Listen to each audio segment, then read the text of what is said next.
boy, oh boy, oh boy. Um, I had woke up early, went back to sleep. Now I'm back here again. Just want to say that refocusing thing be blowing me. It is what it is, and we ain't taking no shots today. Didn't take off the screen. Well, I'll let it sit there. But good morning to everybody that's in here so far. Happy first and foremost, happy Memorial Day. So I know it's gonna be pretty. Well, for me, it's gonna be just pretty quick for the most part. Straight to the point. Talking about these two games over the weekend. I'm muted.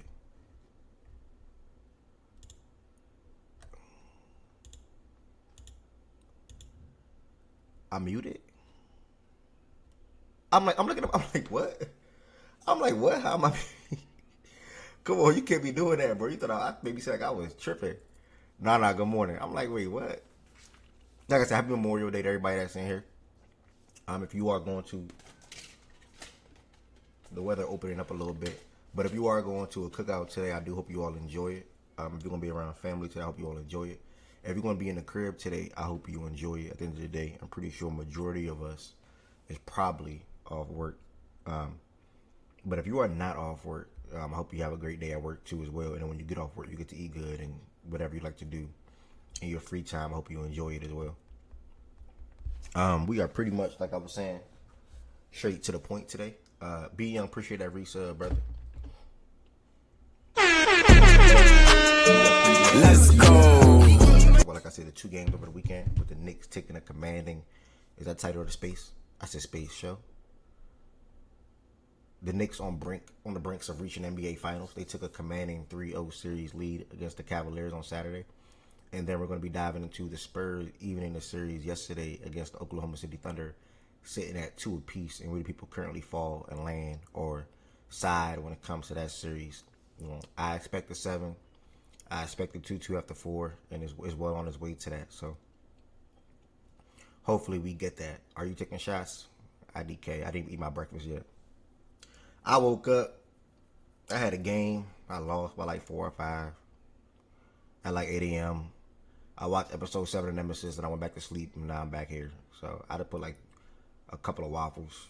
About to eat a couple of waffles. I wish I could make some eggs with it, but I can't. Because obviously I'm hosting. So yeah, if you're watching on YouTube, y'all make sure y'all hit the thumbs up button on this video. That helps the algorithm out for anybody that's surfing on YouTube to come across the Facts and Stats show. Be willing to subscribe. Be willing to join the stage. Be willing to come back on a day-to-day basis. Even more importantly, be willing to join the Discord for the watch parties. We got the NBA watch parties coming up. So shout out to Chan, Rain, Low sometimes, Kobe Dean, and even myself when it comes to sharing our screen for these games.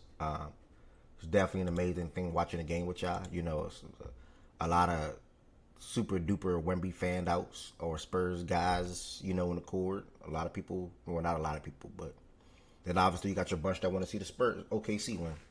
I'm about to eat a bagel for breakfast. Shout out to you, bro. Maybe I need to buy some bagels sometimes, man. Shout out to you, Anush, man. If you're watching on Twitch, make sure y'all hit that sub button. If you are not a sub and you are interested in becoming a sub, like majority of people that watch, I will advise you all becoming a sub through Amazon Prime. You get one free subscription. I said one free subscription. You can subscribe through Amazon Prime for free. All you have to do is connect your Amazon Prime account to your Twitch account, and boom, they literally for free.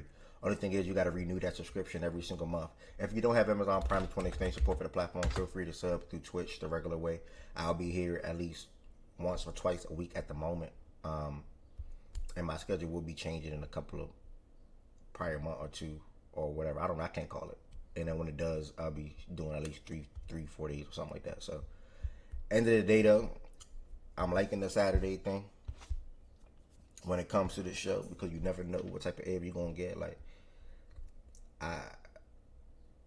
I want to do more of that when it comes to me just turning up and just having a good time and talking sports with y'all after a long week of work and after a long week of working out or after a long week of whatever, so that's what the Saturday show is going to be like. It was a good time in here on Saturday, and I made it all the way through. I made it all the way through. Sundays may be the same thing as well, but again, like I said, with the NFL season quickly approaching, I'm using Sundays for like mainly like NFL stuff and things like that. Heaven said, you are a troll, dog. I'm gonna mainly use the NFL on Sundays for like the NFL stuff. So eventually we're gonna be diving into ranking our quarterbacks, running backs, wide receivers, etc. going into the season. And that's what the Sunday shows will be around. And obviously the Sunday show during the season is always when it comes to previewing the games, fantasy basketball, gambling plays for the ones that gamble and things like that. So yeah, Saturdays and Sundays, and then just stay alert. And I'll make an updated tweet around the schedule, and also throughout the week. Not every day, and I don't even have a set day. I wish I had set days, but not every day. You know, everybody can't set things the same way I was able to. So like some days throughout the week, you will see Heaven Sent fire up the space, while Jordan Woods probably up there with her, while Wes is probably up there with her. So more importantly, it's all you literally have to do for you all that's your first time listening or your first time watching the show back or whatever the case may be. All you literally have to do is follow Fact and Stats on Twitter. Like, it's either you follow Fact and Stats on Twitter or you join the Discord. You follow Fact and Stats on Twitter or you join the Discord. Fact, shout out to the ones that hold it down during the week. I'm going to pin the Discord right now on YouTube. So if it's your first time watching, you are invited to join the Fact and Stats Discord as well. Again, it's an open invitation to anybody to join the Discord. Anybody to share the gambling plays, the ones that do gamble. I got so back-to-back days. I think I'm back. I think I'm back at a point where like I'm just cool. I keep doing it. Brunson, instead of getting 22, he had like 19.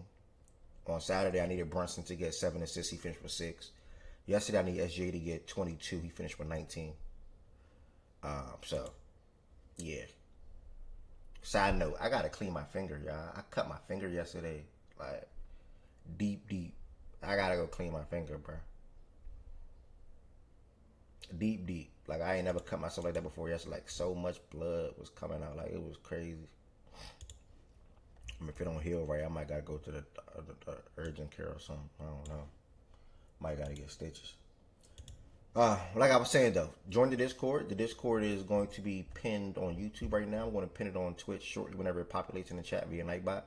But outside of that, if you do not have Discord, because everybody don't have Discord, that's totally fine. All you have to do is join the Fact and Stats. I said join the Fact and Stats Twitter page. Follow the Fact and Stats Twitter page at Fact and Stats _ at Fact and Stats _ Again, you will always see my friends in the chat said I didn't need to go to the hospital. So, you know, black people listen to black people for the most part. Make sure y'all follow Fact and Stats on Twitter. Yeah, I cleaned it twice. I cleaned it like 3 times yesterday. So again, I told y'all what we're gonna be talking about today. It's gonna be right here, the tweet right there. Shout out to you all. Also tweet the show is now live, letting people know where they can find us at today. And then more importantly, y'all, well, I had somebody clean it for me. A whole first aid kit and everything. So I'm good. I'm saying. More importantly, y'all, June 13th, the 4th annual Facts and Stats Cookout. The 4th annual Facts and Stats Cookout is quickly approaching. So I gotta speed up the planning and the process around this and all that. I'm gonna have a lovely DJ out there. That's a big improvement from the previous 3 years. A couple of years or the prior years just had like speakers and things like that. This time's gonna be a whole DJ. As long as me and her can fully make it go through, because I saw her at a party like last weekend. I'm like, yo, like, New Orleans house. I'm like, yo, like, I want you to come. You know what I'm saying? And that was that. So yeah, trying to get DJ out there June 13th from 4 to 9 p.m. Make sure y'all pull up Fort Washington, Maryland. If you do plan on coming, make sure you do RSVP. That just helps me out when it comes to knowing the quantity. When it comes to the hot dog count, burger, buns, etc. I always overshop. It's probably gonna happen again this year, but yeah, it just helps me out a little bit. So just keep that in mind. June 13th. That is also the Saturday before Low B Day, which I think is on the 15th. So that's also like technically Low B Day weekend. I think he's probably trying to do something on Sunday. Also inviting people to the cookout as well. So make sure y'all pull up to the Fact and Test 4th annual cookout. And also you can label it like a Low B Day celebration or something like that. My dog about to level up an age, so that's a blessing. Anytime that can happen. If you can't make it this year, it's unfortunate, but I'm on a lot of people's ass next year. Like the ones that I know really rock with the platform, like, or allegedly, like really rock with the platform, I'm on their ass next year. I ain't gonna lie. Like, to name a few. Shout out to my nigga Lawrence. Bray, what's the word? Like even Bray, for example. I'm on Bray ass next year. I'm on Ari ass next year. Justin Achille, I'm on his ass next year. Look, he just popped into the chat. That's crazy. I'm on Justin Achille ass next year. Yemi, I'm on her ass next year. OG, I'm on his ass next year. If it works out with his gut process, I'm on his ass next year. Nana, I'm on her ass next year.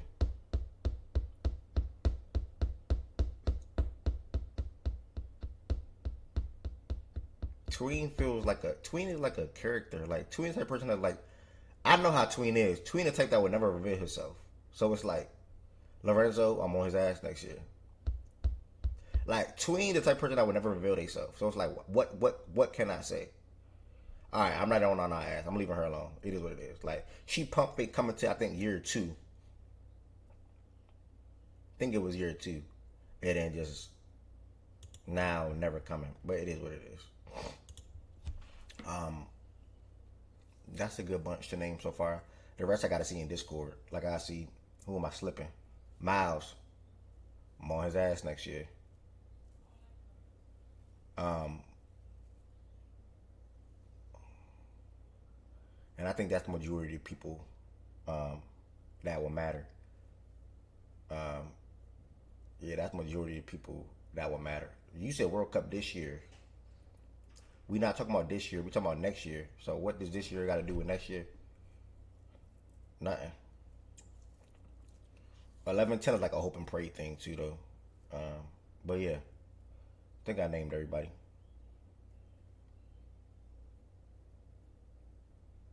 I want to see if my little dog Charlize will pull up one time. Who else was in that chat that I can think of, or that I spoke to? I think I said the most for right now. But either way, this year June 13th. Next year gonna be sometime in June, so everybody can know ahead of time. It's gonna be sometime in June next year, so that's all that matters. If you want to join the stage, y'all, to talk about these games with me, you'll join the stage through the Fact and Stats Discord. When you join the Discord, you will go through the live show. It is a live show stage Monday through Friday. You'll just click that right there and then pull up and meet me. We got some WNBA on today. Not till 8 o'clock. Holy cow. No WNBA till 8 o'clock? Dang, I thought today was going to be like yesterday where we had some WNBA throughout the daytime and had NBA at night. Talk about a ball drop. My goodness. Alright, anyways, y'all. Like I gotta get my waffles out the oven. No, you good. I'm not even tripping. Like I met you in person before, so it's like it's not that deep. That's maybe for anybody that I didn't meet before. You know what I'm saying? To be honest, if you never make a cookout, that's totally fine with me. I know I said I was gonna stop after 5, but I don't know. I probably continue it, so we'll see. A yearly thing. It's been pretty good and pretty amazing, to be honest. Alright, so let's go ahead and get into these NBA games from yesterday. Also Saturday as well. And I cannot wait to talk about the NBA offseason, which you all quickly approaching as well. Do not forget, y'all, if you are not a member on YouTube, feel free to become a member. The link in the description on this video. If not, just hit that thumbs up button and or become a sub on YouTube. If you're not following on Twitch, make sure you hit that follow button. See now 1,917 followers.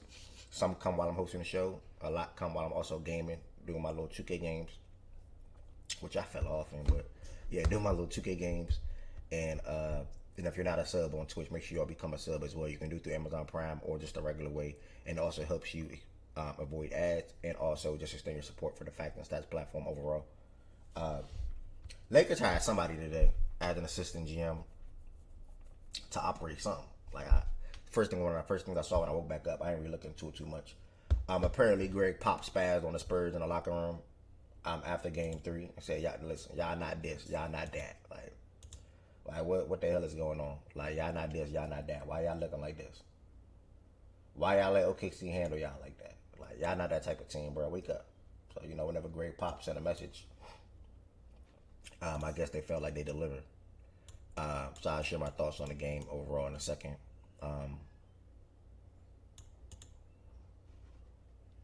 OKC pretty much said they punched in our face early. Atkinson did a whole analytically bull crap with the Cavs in the Knicks series. Like, dude, you down 0-3. Look in the mirror, bro. SGA, Jokic, and Wembanyama headline the All-NBA teams. I'm going to flash those teams on the screen real quick. They had the first team. They had SGA, Jokic, Wemby, Luka, and Cade.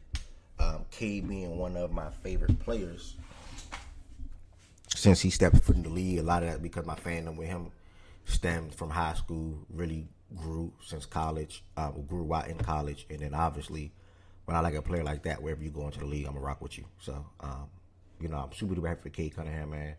Especially Luka. We this is not something that's been too common in our lifetime where somebody will be first team All NBA from like their second year on down, and he only missed it one time because of injury. He's been first team All NBA every single year besides his rookie season and the year, I think, last year when he got hurt. First team All NBA every single, no second team, no third team, y'all. He's been a top 5 player in NBA. Damn near, according to the All NBA thing, not me, just according to that. He's been a top 5 player in NBA damn near since he stepped foot in the league. All NBA 2019, 2020 first team. 2020, 2021 first team, 21-22 first team, 22-23 first team, 23-24 first team. Yeah, it's because I wasn't close enough, Byron. That's why I just moved the mic to my mouth. I figured I wasn't close enough. Like I was saying, 24-25 when he did not make it is because the injury, and obviously got traded and blah blah blah blah blah. So that is that. But yeah, man, shout out to Luka for what he's been doing, man. That's crazy. Like Justin just typed in the chat, 6 years being first team All NBA out of 8 is insane. Like, we just can't ignore something like that. Probably gonna be first team again next year, long as he meets the requirements. Like I was saying, big shout out to Cade Cunningham. Also want to give Jaylen Brown some flowers. I know a lot of people was arguing. I think Quan and probably even Mish. Him being first team over guys like Cade potentially, because the first 4 names are pretty much a stamp. Probably gonna be a stamp for the next year as well, or years to come, as long as they all meet the requirements of the games. That last spot's gonna be up for grab when it comes to different guys that can make it, whether that's Brunson, whether that's Cade, whether that's Tatum next year, maybe whether it's Ant. I think those are the 4 names that's gonna make a real push for first team All NBA next year. Tatum, Ant, Brunson, and scratch Jaylen Brown. Tatum and Brunson. If I said Jaylen Brown, that's my bad. Because of the year he had this year, he would not be in this running for first team next year. With all due respect. But shout out to him for making second team this year. Shout out to the year that Kawhi had, making second team as well. Oh, Giannis, my bad. How the freak I forget Giannis? And Giannis would be the other name that would be in the running. Giannis, Tatum, and Brunson. And Brunson will probably be on the out looking in. So I'll probably say Giannis, Tatum, and from a regular season perspective. Yeah, that's why I just took him out, Chan. That's why I just took him out. I'll take Brunson name out of there. But yeah, KD. First player in NBA history to make All NBA for 5 different teams, so that's impressive in a sense. Wish he had a better career post the Warriors, in my opinion. But it is what it is from a team success standpoint. D Mitch, second team All NBA. Shout out to him and the Cavs. Brunson, shout out. They're on the way to the NBA Finals. They have an amazing team. Third team, shout out to my dog Tyrese Maxey, man. Shout out to my dog Tyrese Maxey. Shout out to my dog Jamal Murray. 2 guys that I enjoyed watching since their collegiate days. I mean, special players, special guards from the Kentucky program. Jalen Johnson, another guy that I'm a super fan. Not super fan. Heavily over the last 2 years. Do it all type wing. Respect a lot of his game. Rebound the ball, play make, scores. Obviously will continue to get better, and he is now the franchise player in Atlanta. So shout out to Jalen Johnson, third team All NBA. Jalen Duren, I'm gonna give him some flowers too, bro. Like, I ain't the biggest fan of dude. Like, I said it before round 1 started. They don't got a true number 1 option. He's not gonna average 15 in the first round, and he did not do that. Like, I'm not a fan of dude, So, but for his money's worth, and also for the regular season he had, though, shout out, and he's not eligible for like a 5-year, $287 million extension. Prior to the announcement, I think it was 5-year, $239, and the most that somebody else could offer him was like 4 years, $177. So the contract conversations or negotiations with him in Detroit this year is gonna be rather interesting. 5-year, $287, and they say, nah, never mind, bud. Let's give you 5 years, 200. What is that, y'all? 40, 40, 80, 120, 160. Yeah, 40. He might not budge for that. He probably gonna be pushing like 45, 45. I don't know. I don't even want to have him. I don't care about niggas' pockets. That's tween job. I don't care about niggas' pockets. That's what tween be doing. They gotta pay him this summer. They don't have to, but he's eligible this summer. Typically, when you're eligible, that's when guys seek to get their contract because you never know what can happen, injuries and things like that.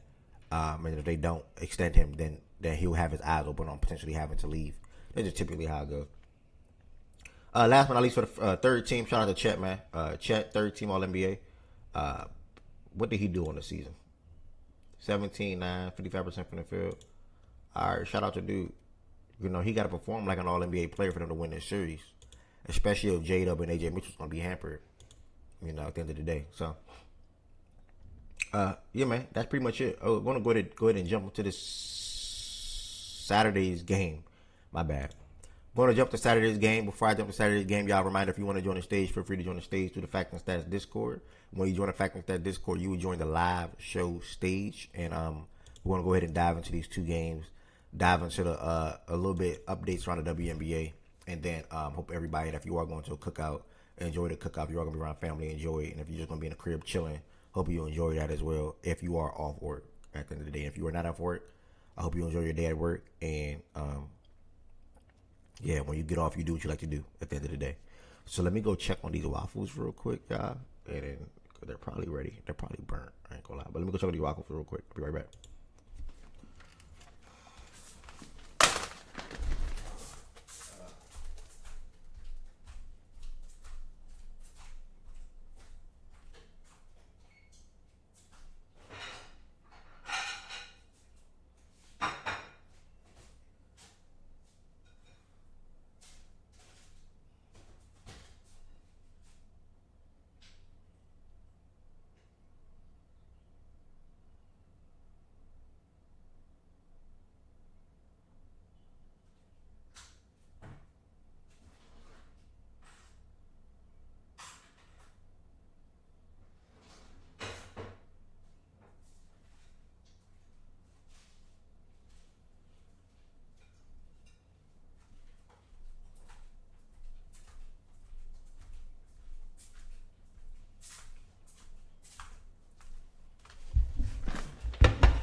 My bad, y'all. I did not know Miles and Lowe was gonna sit up here in silence, y'all. Like, god damn, y'all couldn't say what's up to the people while I stepped away real quick, gang. Nigga, what? You wanted us to run? You a bro? Get the fuck on, bro. Y'all act like y'all couldn't say what's up to the people's, gang. Like, what the hell? We can, but nigga, you ain't asked us to or nothing. What the hell? This is your show, gang. Like I ain't lying, bro. That's not my job, twin. That's your job. You're the host. That's not my job, gang. Black people. You could at least ask the nigga like, "Hey, Lo, I'm out of here. You trying to talk to me? You trying to just talk about some shit real quick? Like, sure, you feel me? Like, but I'm not finna just, you feel me? But people, what's the word? Nigga wants to do his job. Facts, crazy. Facts. By the way, you not sharing your screen, so I don't. I mean, we just see you, gang. I don't even see him. I just see a black box. There we go, good brother. You see you see a black box too, Miles, or do I need to refresh? Yeah, he see me. Nah, he see me. He got it. He got it up. He got it up there now, Lo. Yeah, but Miles see me. I don't know why you don't. Hold on, let me refresh my Discord. Sorry, what's the word, bro? How you feeling?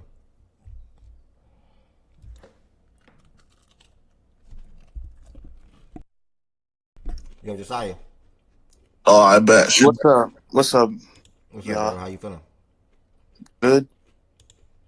All right, man. I'm going to have you go ahead and, while I'm trying to down some of these waffles real quick, I'm going to have you jump into this game off the rip. Your team got to win on Saturday, man, 121 to 108. Go ahead and talk about this series so far, and this game in particular, and just like how you feel overall, man, as a Knicks fan.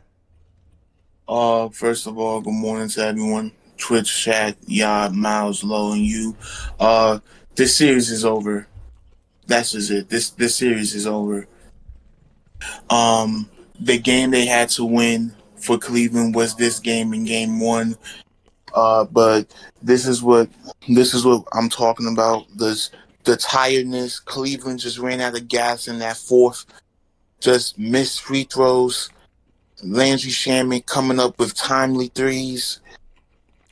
Just everything that has went wrong for Cleveland in this series has absolutely went wrong for Cleveland in this series. You're finally getting an aggressive Allen and Evan Mobley, and it doesn't even matter because Donovan Mitchell or James Harden can't have a good game together. Like one of them has a good game, the other one has a bad game. They never have in this series alone. They never had a good game together. And you can say probably this game was like the closest game that they had that somewhat of a good game together, but overall in this series they haven't had like a good game as a cohesive backcourt. But for the Knicks, to talk about my Knicks, we have broken every type of curse that you can think of in these playoffs. The NBA Cup curse. If you haven't caught up, there was a so-called cup curse that ever since the iteration of the cup, the teams that won it typically would lose in the first round. The Knicks broke that.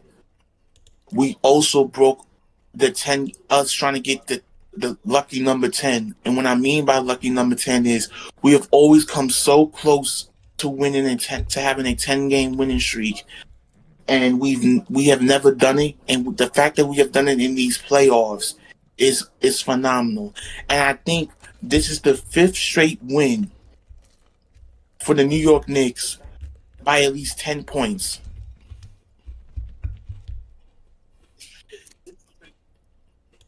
Let me double fact check that just to make sure I'm not tripping. Okay. 1, 2, 3. Yeah.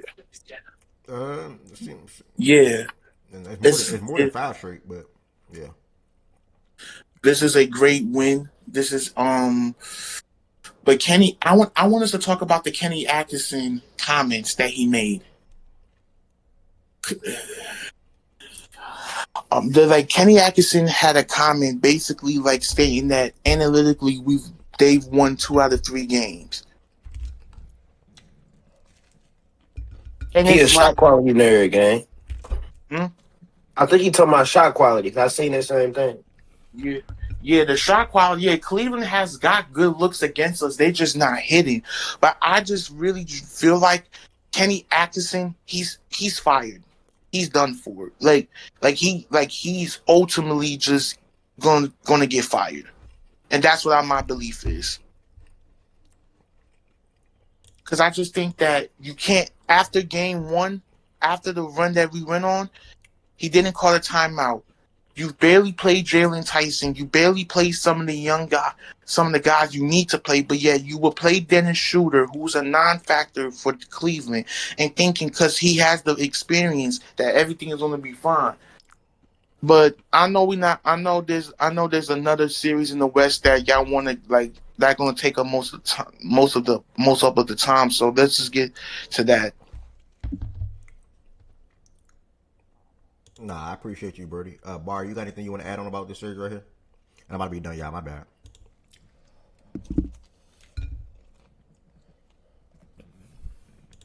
Bar, you going once? Bar, you going twice? Lower Miles, y'all got anything y'all want to add about this series right here? Shit, not really, bro. I ain't gonna lie. I ain't really gave too much. I watched every game, bro, but like, I ain't really gave too much of a fuck about this series. This shit looks bad. This shit is bad to watch, gang. Knicks playing good ball, but Cleveland ain't playing. They not playing good basketball, bro. Like I don't even know who I can tell you has been good for Cleveland in this series. Maybe Jared Allen, sure. Maybe Mobley, maybe. Other than that, nah.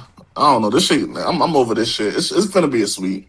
I don't have the Cavs really doing too much in game 4, bro. I think they ready to go to Cancun. D Mitch, he ready to go get married. I don't know if I thought he was just engaged. I don't know if he's already married, if they already had the wedding. But he ready to go be with his wife, bro. He cool off this shit. I just don't know what's next for Cleveland. But that's probably gonna be the same as some other time. All right, sorry, y'all. Shout out to them too for holding it down real quick while I just down some waffles. Yeah, man. Saturday, 121 to 108. Jada, welcome to the stage. Jada, how you feeling? Good morning, y'all. How y'all feeling? I'm feeling good. All is well, man. You ready to see that belt performance coming up in a couple of months? Ravens Panthers. Yeah, chill. Wait, I know Miles is not laughing. I am laughing, nigga. Fuck around with you. Miles, stop it, bro. Hey, Jada, why Miles can't laugh though? We beat you, nigga, last time we Bro, played. he's Don't a you hear that? Cardinals fan. Like, stop. We beat you last time we played. I ain't gonna lie to you. Yo, Oh, no. y'all can't really laugh about the Panthers now. We serious. Wait, what? All right. Y'all Serious. Wait, serious? what you mean by that? Yes. What you mean by that? Yes, bro. Serious, Y'all nigga? can't. Y'all tried to. We used to be like league clowns. We not that no more. Okay, yeah, y'all not clowns, but y'all not also not that serious though. Like serious We is What is is serious serious. though? yeah. I feel What? like serious is like you got We made the a shot at the playoffs, bro. Super Be Bowl. serious, bro. Man, to be considered a serious football team, you gotta expect, or people expect you to win multiple playoff games, or win a playoff game, make We your can win a playoff game this year, bro. make a conference championship and or Super Bowl. Y'all not a serious football team yet in the NFC. Not at the moment. We are a serious football team. We're not Super Bowl contenders, but we're a serious football team. When you put serious in front of that, people view you as threats. Nobody view y'all as that. Are you Respectfully, are you NFC Championship contenders? like people don't view y'all as threats in the NFC. No, we're not Super Bowl contenders, but we can win 2 playoff games. No, the hell y'all can't. Bet Oh, Yo, money. Whoa. damn. Jesus. Bet money. I will. What you mean? What you? Oh, there Gotta it I stand goes. will. still. Hey, I need some new. Okay. I need some Yeah. new Crocs, gang. I'm still rocking them Crocs There it right now, goes. gang. First So deal, funny. first deal of the year. There we go. All right. Hey, but That nah. money. On Saturday, the Knicks got to win 121 to 108. I had said prior to the game on that Saturday morning, actually, that both teams are defending SGA when it comes to defense. The Spurs, and at least in that game in particular, in game 2. Yeah, game 2. No, it must have been 3 for the OKC and Or Spurs. who? What are you talking about? The defense. I said the game's wrong. In game 3 and in game 2 for the Knicks and the OKC, both the opposing team defended Brunson and SGA similar. So I said coming to this game, I gave them some of the flowers for saying I let Brunson operate 1-on-1 like they allowed him to do. I think in game 1. Game 2 they just trapped every single time. Same thing that SGA saw in game 3. But in this game, I did think they were going to mix it up a little bit, and I do think they didn't mix it up a little bit. But like the problem is, it's the guys that's around him that's also playing so good. Like it's not just Brunson. It's Mikal Bridges playing so damn good too. It's Josh Hart grabbing boards and hustling and knocking down threes or whatever the case may be. It's Cat who got off to a good start in this game, only finished with 13 points. OG Anunoby as well been looking really good this game or this series. I'm sorry, from a mid range area and 3-point area. So, and then Brunson in himself when he saw the 1-on-1s, he cooked it. You know, so I think that's why the Cavs were just cooked. I had them winning game 3. I had the Knicks winning game 3, not the Cavs. I have the Knicks winning game 4. I think they sweep them today. I saw something that I haven't saw in a long time in a basketball game. Like, you know, when the clock is running out, nobody trying no more on defense. Da da da I da. knew that's what you were gonna say. Guys about to adapt Bro, up they gave players. up, Like, bro. yeah, Them guys about to niggas adapt gave up up, players gang. They gave and up, things bro. That like shit was they literally disgusting. gave up on the basketball court. Like I never seen nothing like that before. Mid game too. Like, It was like mid fourth quarter they gave up, gang. Like, so mid yeah, like that shit was I don't bad. see how a team that did something like that toward the end of the game, and you know, made it worse when that happened and Brunson had that easy layup. Nobody reacted to it. Now one person said, "What the hell?" Now one person put their hands up. Now one person said, "What's going on?" Nobody. It's like they all just like, okay, whatever it is, what it is. They don't The care no niggas more, know that bro. shit cooked, bro. They ready to go home. Yeah, they don't care. It's over with. Now I wouldn't be surprised personally they do come out and win today because nobody wants to get swept at the end of the day. Nobody should get swept at this point in time anyway as well. This the conference finals. You're not going against the KD Warriors when they were sweeping niggas. The KD and Steph Warriors, but respect to Steph. You're not going against that type of team. But this the conference finals. Oh, with all due respect, I know the Lakers got swept by the Nuggets in the conference finals too, which was a little crazy in my eyes. But this the conference finals, bro. Like they should not be getting swept. So especially with these two caliber of teams, like they were separated by a tier when it came to these two teams throughout the regular season, and also at the start of this postseason. So, shout out to the Knicks though for being the top 3 team in basketball from like January on down. Um, all the metrics point to that. Up there with OKC and the Spurs, they won 10 straight playoff games. They're about to be making their first NBA Finals in like 25 plus years. I think since like the 95 or whatever year it was. So that's impressive in itself as well. And you know, I'm always a believer in you don't gotta rush the process. Like I know people, a couple people come kind of the conversation that we had in here where they felt like, man, they doing all of this for what? Like they're not gonna make no finals. They're not gonna do nothing. Da da da da. Like they trade all these picks for Mikal for what? They did this cat and heaven. Oh, I'm going to Heaven Sent with this one. If she in here still, and whoever else, I can't remember who else. Might have been Jordan Wood. Oh, this Cat Randall and Dante trade is a lateral move. No, it was not, and it never was a lateral move for me. If Randall was on this team right now, they would not be in the same position. I promise you, they won't. If you swap Randall and Cat right now, they would not be in this position. Because the way Randall plays basketball, and on top of that, well, he's not even a 5 anyway. But the way Randall plays basketball, so I didn't think it was a lot of move at the time. I damn sure don't think it was a lot of move now, obviously. And I just knew that was only a matter of time for all the moves that they made over the last 3 years around Brunson was all going to pay off, and it's been doing that. Even if they don't win the finals, I do think they have a shot to beat the Spurs. OKC, if J-Dub and AJ Mitchell was there or one or the other, probably not. But if they were to see them without one of those guys, or if both of them guys being out, then I think the Knicks can probably just win it all. To be honest. OG trade was like 2 years ago. Josh was 3 years ago. I think Mikal was 2 years ago, and Cat was a year ago. And then Brunson, the signing for him was like 4 years ago. They stayed down with it. They built their starting 5 up. They all got a lot of familiarity with each other when it comes to Hart, Bridges, and Jalen. Add OG and Cat to the fold. This is a good ass team. All they need is consistent bench production, and Landry Shamet been stepping up to the plate for that. And throughout the years, Deuce McBride been doing that. Or even Mitchell Robinson in a glass perspective, from a rebounding perspective, impacting the game that way. So, yeah, man, this is a really good team, man. Shout out to the Knicks, up 3-0. Excuse me. On the Cavs side of things, bro, no further words from me for the most part. Something got to give, and the things that they need is just not here on the roster. That's not present. Like, if you're going to start Dean Wade at a 3, which they've been needing a 3 for a while now. That's why they traded for DeAndre Hunter. That's why they drafted Isaac Okoro. Or traded for him, I think, draft. But they were trying to fill that void at that spot for some time, and it's just not paying off. Dean Wade is supposed to be the quote-unquote defender for Jalen Brunson, or also just a POA in general. But on the other side of the ball, he's not providing nothing on offense for the most part.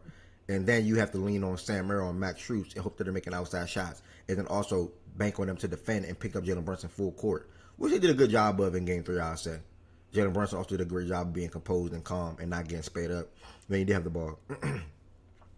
Mobley's continuing to try to extend his range to the 3-point line, but that's still another work. That's still the next step in his game.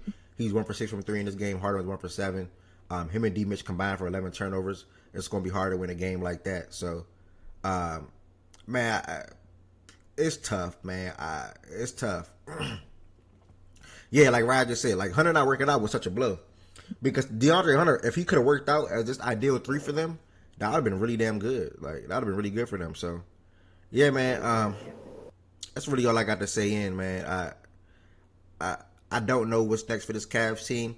I think they'll try to run it again and give it another look. After that, D Mitchell's probably going to be requesting on when to go. And then you're going to be stuck with Evan Mobley. Not saying that's a bad thing, but how good would your teams be if he's your best player?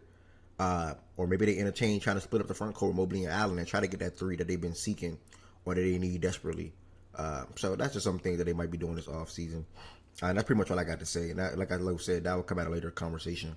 Shout out to the Knicks, though. 3-0 NBA Finals. Like, here they come. I had them going last year, but they lost to the Pacers. So now they got another opportunity right here to make it. And we can see what they're going. And we're going to see what they're going to do. I know I just said a lot, y'all. Anybody else want to add anything on the Knicks and Pacers series? If not, we're going to move to the Spurs and OKC. Excuse me. What's that, Knicks and Pacers? Hey, Yo. You remember 4 years ago after Jalen Brunson's Knick tenure, couple All-Stars averaging 20 and 10, and people laughed at me? I remember 20 and 10. I remember that for sure. Yeah. How's it looking now? Isn't he one of the top 10 best players in the league? Yeah, I remember. Well, he is an average of 20 and 10, but... No. He not averaging 20 and 10, but either way, you said some number. You said a number that people push back on anyway, and he eclipsed that, and also his tenure just in general eclipsed that as well. And I was on your side because I also knew how good Brunson was. I can't remember exactly what you said. You said something like 24 and 8 or something like that, and people just didn't believe it at the time. I wasn't one of the ones that pushed back on you, but you did get a lot of pushback that day. I remember that vividly. I remember exactly where I was too. I was in the living room. But like I said, I knew how good the dude was. Wait, what he say? What he said got pushed back? He basically was predicting what Brunson would be averaging as a Knick and how he'd be as a Knick. And people were like, wait, what? Like, Brunson's not going to be averaging 25 or 24. He said something like that. Like, he said 24 and 8, 25 and 8, somewhere in that ballpark. And people were like, man, he's not going to be doing nothing like that. It was in spaces at the time. Nah, bro, like that wasn't like it wasn't a crazy thing to push back on. Like niggas didn't really believe in Brunson yet because they haven't really seen enough of Brunson. Oh, you talking about fresh from Dallas? Yeah, like fresh off of Dallas. Like right. Yeah, so he got a lot of 4 years ago when he made that trade, we were on Twitter. And I vividly said, I remember, I said, if his Knicks tenure, he's going to be an all-star player, and he's going to probably average, like I said, about 25, 7, 8 assists, whatever. And I honestly thought if they constructed a team around him as well, I really honestly the Knicks, that was the first move. My brother. Nah, but you are speaking fact. I remember that vividly. Like I said, he's fresh off of Dallas. People did not see all-star 24, 25. Yeah. Nah, this legit. Yeah, Joe is legit saying this. Like, yeah, nah, this is a hell of a victory. I mean, I give you that. Yeah. Shit. So you got pushed back. Shout out to Joe for that. But Barry, what were you about to say? I was just gonna speak on the Harden trade, really. Just how it was. I mean, it's pretty. I mean, would y'all consider it a failure at this point? No. Only because it probably would have been worse. It probably wouldn't even have made it this far with Darius Garland, bro. So I can't consider it a failure from that aspect anyway. Now, if I can consider it a failure from the aspect that I know they thought they would have at least made it to the finals and they didn't, you can call it a failure. To be fair, they didn't get James Harden to get out the second round. Yeah, that's what I'm saying. Like, yeah, that's what I'm saying. I could call it a failure in that aspect. Yeah. But nah, to answer your question, Barry, no. Was anybody else about to say something about game 3 on Saturday? Yeah, shit, I was hella wrong about these niggas. Shit. This shit over, bro. Eat my crow on that. It is what it is. Niggas ain't got no heart, no soul. Got a coach that's a clown, not a leader of men. James Harden just, eventually James Harden again. D. Mitch is a solidified number 2 from here on out. No team should be looking at him as a number 1. Yeah, I was wrong. Yeah, your guards can't be that volatile game to game and expect, I don't know, like, especially like this deep in the playoffs, it's just not viable. All right, my bad, Jordan Woods. That's proving me wrong so far. I mean, because I put him and D. Mitch in the same category, though I say Brunson better at this point, but in terms of like they both should be number 2s. I still think Brunson should be a number 2 ideally, but shit, he saying hold my bill so far. He's saying hold my bill so far. I think Brunson can be a 1. I think Brunson is more of a 1. He's really good in the clutch game. Like when it comes time to win the game, bro, he's really fucking good, bro. I ain't gonna. It's not even in the clutch, bro. It's like look at the way that he scores the basket, though. Like for a guy his size, like he really take it down. He's strong enough to finish at the rim. He has footwork, and he also has a 3 and mid-range shot. Yeah. So you know what I'm saying? Like he's a complete player. What you want from a guard in today's league, point blank. Period. He draws the defenses because of how much he could dissect you on the floor on just getting to his spot. And then Jeremy Lin just had a little convo podcast about how much Brunson uses his eyes. And I remember like I live in New York and my friends are like Knicks fans and shit. And like 2-3 years ago, I remember like talking with my friends on the group chat and my friends would be like, Brunson, everything that I'm saying, plus the fact that Jeremy Lin pointed that out. He does a lot of things that disrupt the defense on the court. And it adds part to the construction of the team where they surrounded with him. When you have a top 10 player in the league, I feel like if you construct a good team regardless of your 1 through 10 position, you could potentially win a championship. It just whatever else surrounds you by. Okay. Yeah, I mean, he's not your ideal 1A, but again, it's just teams that they have around him right now with the wings, the hustle, the defense, and everybody being able to shoot for the most part. I think that's why this team, for the most part, because Josh Hart's not really included in that, but he affects the game in so many other ways. I think that's why it's able to go. And like now, if let me say this, if OG and Mikal didn't have any ounce of offense to their game, then it wouldn't work. But the fact that they have some offense to their game, Mikal and OG, and then obviously even Cat, it can work. You know, like if everything was Brunson do or die, which for the most part it is, but it's not like how it was last year under Tom. Mike Brown implemented different things when it comes to even OG having some one-on-one opportunities and using his body and his strength to finish around the rim or get it easier look at the three-point line, the mid-range area. Mikal Bridges averaging like 19 points over his last 8 to 10 games in the playoffs for them.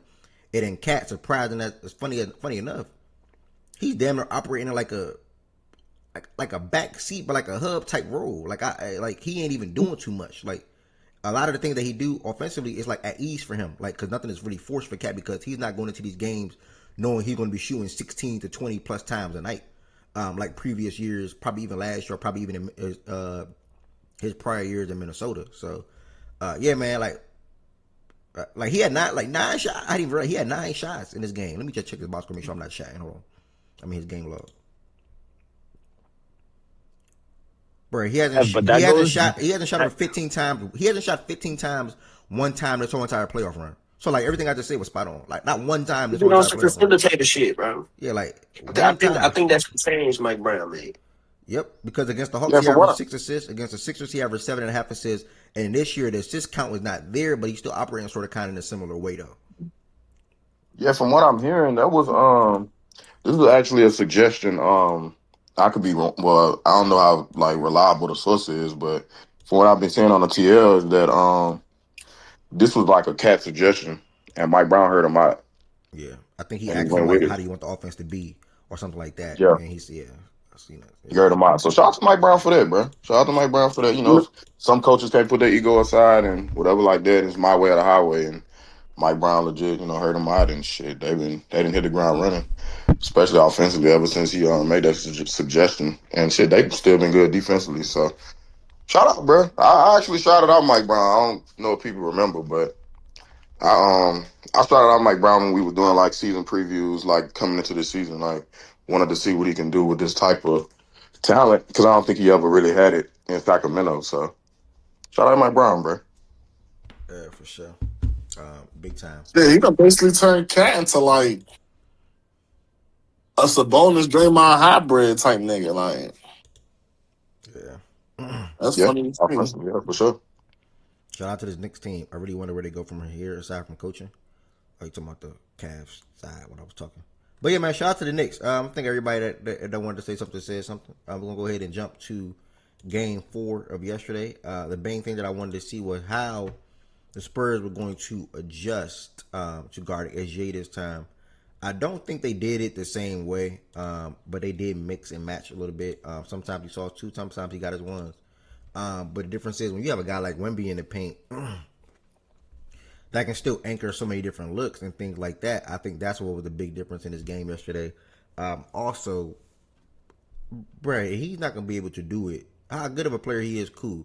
But he's not going to be able to do it without another ball handler. Like if J-Dub or AJ Mitchell can't go, it's just not going to happen because Lou Dort, Kaysen, Caruso, Kenrich Williams, Isaiah Joe, Aaron Wiggins, they're not putting the ball on the floor and creating for themselves. You know, it was always SJ, obviously, at the head of the snake doing that. But then obviously Jada more so ideally, and then in a lesser suit. McCain does that a little bit. Who? Jerry McCain. Well, I don't know about that. But you can. I guess you can say that. I'm not saying that, but He handles the ball a little bit. He do. I don't know now how well he does it. I mean, it's still to be seen. if But Jerry McCain ever handled the ball for them, that's because them 3 guys that I just named was probably not on the floor, or they were out the game or something like that. He's just running off of screens and pin downs and things like that. That's all he do for the most part for OKC since he's been there. But a super lesser extent, AJ Mitchell to what SGA and Jada provides for them in that aspect. So I think that's going to be an issue for them. I do think AJ probably just sat this game out, knowing at worst it could just be 2-2 and they're going to go back home. Maybe J-Dub, who's been questionable for Game 4 and Game 3, can return in Game 5 and play. Obviously not being 100%. They're going to need him though, but obviously not being 100%. You don't want to play around with a hamstring injury, but also you want to try to get another ring. And I think if I'm in his position, I'm probably going to try to get another ring. So we're going to see what they end up doing in Game 4. Game 5. Outside of that, though, they have a bigger issue. Whenever you draft somebody number 2 overall and you declare them as a top 15 player, like a lot of OKC fans do, and even people that's not OKC fans, Jordan Wilson, top 10 for an example. Oh, no, Good's top 10 as well. Jordan Wilson, top 10, if anything, top 15 for sure. AJ's injury to calf. You get picked 2 in the draft, right? Bro, you're called upon. People also thought he was better than J-Dub too. They probably still do think that. I don't know how they feel now. But like you're called upon to play at a certain level in the NBA playoffs. Like you're called upon to rise, especially if the second ball handler is not on the court. Like the performances that Chet have, like it's just unacceptable, bro. On the offensive side, honestly, over like his last 5-6 playoff games, it hasn't really been impressive, and his defensive impact in the series hasn't really been there fully all the way either. That's why I don't blame SJ for getting stuck yesterday behind the mic. Did y'all see it? Y'all had to see it. I don't blame SJ for that. Like I wouldn't know what to say in that moment either. Reporter asked him. Bro, that shit was so funny. Bro, he ain't know what to say to them niggas, bro. What this nigga was lost, Nigga said bro. for 10 seconds, gang. He was like, I don't blame him though. Like, no funny though. He could have just been like, you gotta ask coach or some shit like that. Like, you feel me? Like, I don't. Wait, what happened? That ain't really his bag though. Like, yeah, that would have come off a little humbuggers for SGA. Bro, he was really lost. There's no way he's not saying in his head, bro, I ain't gonna lie, this nigga ass. I don't know. There's no way he's not saying that in his head in that moment, bro. He was trying to say something, but he ain't want. I know, bro. I know he has something cooked up, but in his head, he like, damn, that like he ain't trying to make it sound fucked up because he know how media just run with some shit. Like he ain't like, bro. I know that nigga's probably thinking of like the most PC way to say. I don't know, bro. That nigga just got to get better. That nigga just got to lock in. Jade, I didn't see your message. They traded Hunter to the Kings, I think, at the deadline. It just wasn't working out. But that's how they got Keon Ellis and Schroeder, I think, right? Yeah. I'm surprised they didn't get Keon Ellis no little burn. He trash, bro. Yeah, but he could defend at least. Like, let him try to guard Brunson for a couple minutes. Yeah, but man, the Chet thing is a problem for me. The offensive side is a problem for me, and his willingness to try to be, keyword try, and I'm gonna put try in capital words, like to try to be effective against Wemby or the Spurs team is also a problem for me because somebody was saying earlier today to me this morning, like they're not going nowhere. Like Jordan Wilson kept saying, well, this is probably the only matchup where he will look like this. Okay. But, nigga, where is this matchup going to go? Yeah, that's what they got to get through. Like, where's it going to go? It ain't going no damn well. It's going to be here for 10 years, buddy. Where's it going to go? So, like, these teams will meet in the Western Conference Finals at least 5 more times in the next 10 years. That's a fact. At least 5. I fully believe that. At least 5 more times in the next 10 years. What's SGA, 28? 20. He about to turn 28. Okay, yeah, then I stand on that. Like at least 5 in June. I think in June. As long as these teams are for the most part healthy, they will meet at least 5 more times in the next 10 years. I can probably even make that a smaller window and say 8 years, to be honest. Because just how good these two teams would be and how good these two teams build would be and how much better Castle and Harper and Wemby will get as players and how much better Chet and J-Dub and also SJ will continue to be as a player. And even AJ Mitchell probably getting better in a sense. Everybody else that's around them. So, yeah, and all the assets that these two teams have as well. These two teams are set up crazy. It's not crazy, Chan. I be understand when I say things and it seem crazy in a moment, but I promise it's not a crazy statement. Like SJ will be 28 in July. Oh, it's July. Okay. You telling me I have until 2036? My bad, bro. I'm about to be done. I have until 2036, and these teams will not see each other at least 5 more times in the conference finals. I think it will happen, buddy. Trust. You're gonna see. It's gonna be right. It's gonna be too I hard agree. for teams to lap these two teams, or if you can get to their level, but are you good enough to beat them though? I think that's what Denver, the Lakers. I'm not even going to include the Wolves. So I don't think the run is going to be long. I'm damn sure not saying the Rockets. All right. And I'm not saying the Warriors because they're going to be gone. Like, God, look how the West is shaped up. Like I don't know. Go ahead. It's their conference, bro. I ain't gonna lie, it's just sad, bro. The trend continues, bro. The team that win the championship, like, they just die every year, bro. Like, it's inevitable. Like, this shit is really getting, like, sad. Mitchell out, Williams out. Like, I don't know. I feel like the state of basketball, like, it's just not, like, when we get to the playoffs and we get into the deeper rounds, we're not getting the matchup that we're supposed to get because of injuries, bro. Like, this shit's really getting sickening. What were we supposed to get out West today? I mean, this year. No, I'm saying as far as AJ Mitchell and J-Dub getting hurt. Oh yeah. Like, it kind of changed this year. Yeah, it's been a trend every year. Like, the team that win the championship. But not. But I don't want us to run. I don't want. That is a big focus. That's why I disagree. I disagree with something that Jordan Wood said the other day to West on Spaces, where he said Harper will mean more to the Spurs team in this series than Jada. Like, I tremendously disagree with that. I'm glad West will push it back. Nah. Because like they can still thrive. I think he said Fox. He said Fox or Harper, one of them. They can still but I will say this: the Spurs fans. Nah, to be fair though, if his point was no Dylan Harper plus an injured Fox. I mean, Fox ain't really been that good this run anyway. To be fair. Nah, he been getting spots. I don't know. Jada gonna mean too much in this series right here, bruh. I don't know. I agree with you on that. Jada, in this series right here, they need Jada. So, but I will say this though: Spurs fans wasn't crying when Fox was out though. So, I mean, exactly. Yeah, they weren't doing no crying when Fox was out. So I do want to give them flowers for that. So, okay, see, they need at least one of them. But if J-Dub happens to be out, so what? Like, go win it. Like, y'all been winning without him all year, right? Like, that's what they like to say. So go do it.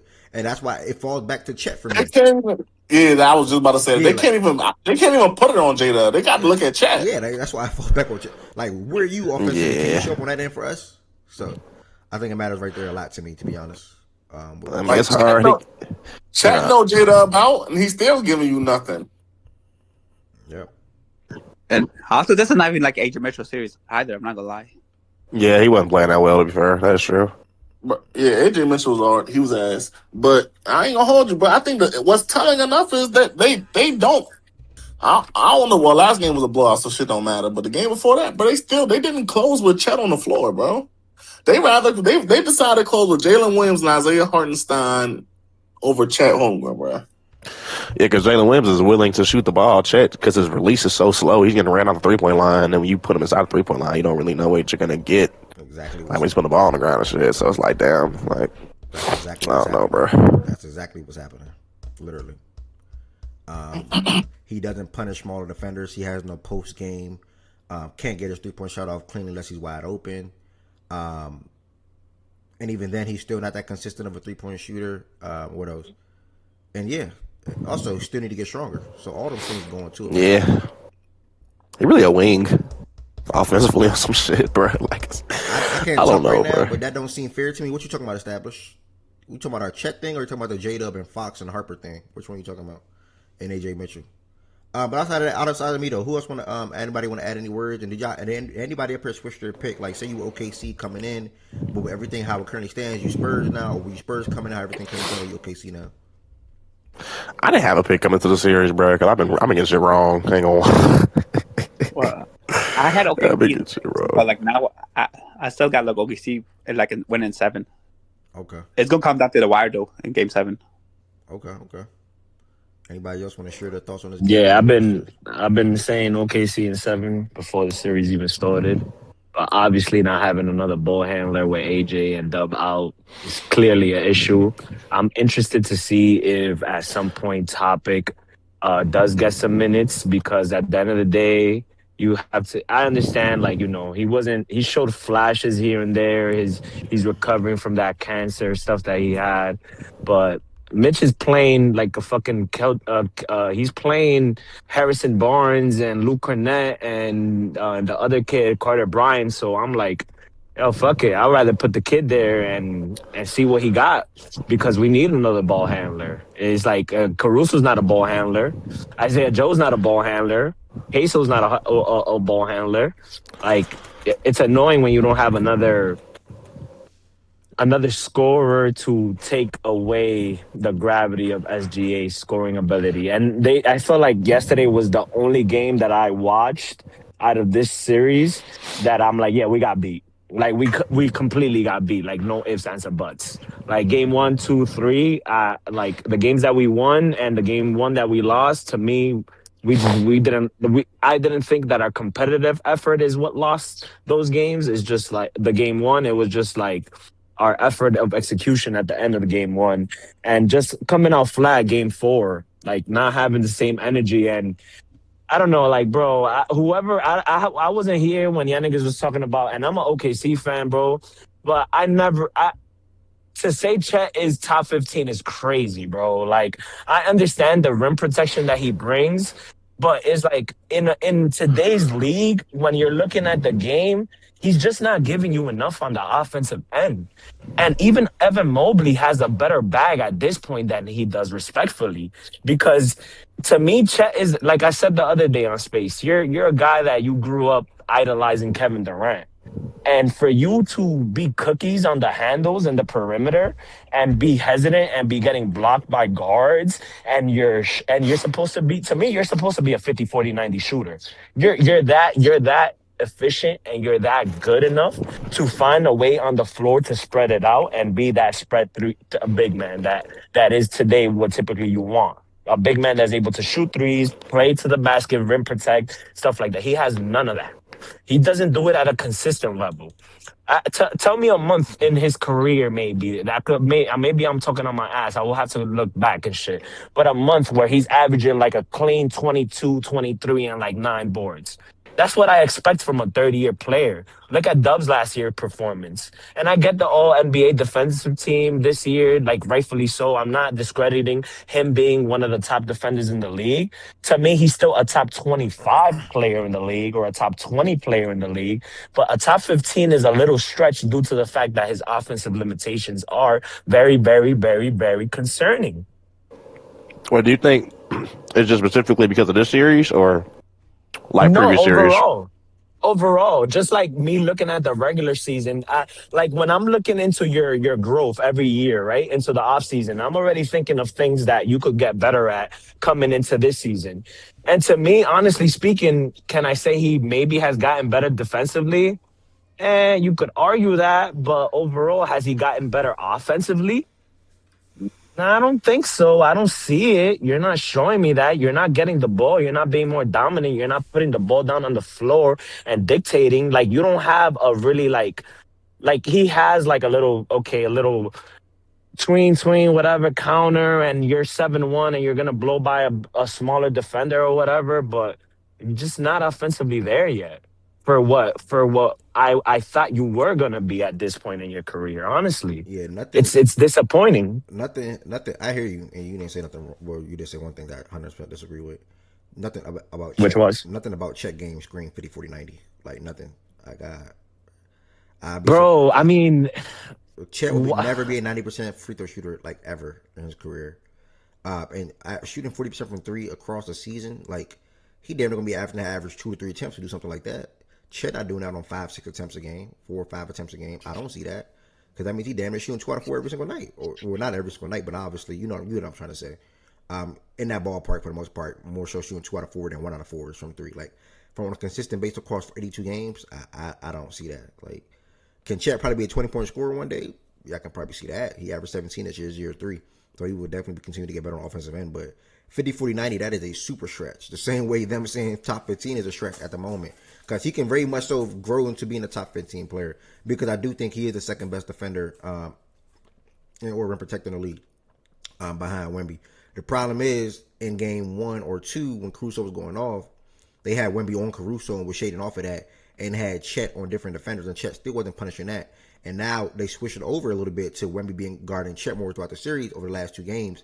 And Chet just has no intentions on even trying to take Wemby one-on-one. Or I feel like he don't think that he can like get that one-on-one matchup sometimes or more often than that. Let me put it like that. Like, for example, like, if I'm being guarded by BJ on the court, like, that's barbecue chicken. I'm going to feel confident in that matchup. Like, the way I move, the way I dribble, the way I shoot, the way I talk will look different. But if I'm being guarded by Draymond Green, but the way I'm being, yes, but the way I'll be guarded by Draymond Green, I'm not doing all of that. Like, it's a mental thing with Chet and Wemby, I think it is, to be honest. So, yeah, man, he got to help SGA, bro. The whole entire team do, but I'm only putting up the guy that's the top 2 pick in the draft. That's an all NBA player, now, and you gotta rise, and he's just not rising. He's flopping. So. Ev, you see, like how you said he's a number 2 pick, right? What were some of his comparisons coming out of college, or just like him as a prospect? Yeah, they were wrong.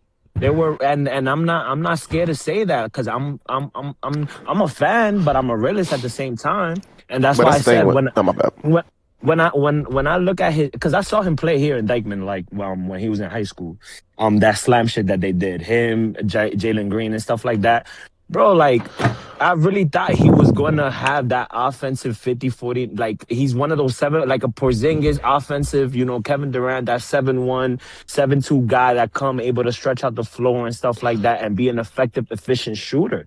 Is he? I don't know why he's scared, bro. I don't know why.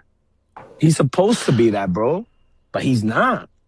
I mean, the thing with NBA comparisons, though, bro, that's why I hate them, because it set unrealistic expectations for players, and then you kind of get disappointed. I don't know. It's tough though. In a tough spot. I don't know. Is J-Dub out for the series? Nah, he been questionable the last 2 games, but that might just be a fake little tag. Jordan Woods, I see you. Right. Said, if Dub can't go ahead of Spurs, like I personally be surprised if he play. Not on the answer your question. AJ has not been ruled out for the series. He just missed last game because of a calf strain or whatever it is. I think it's calf something.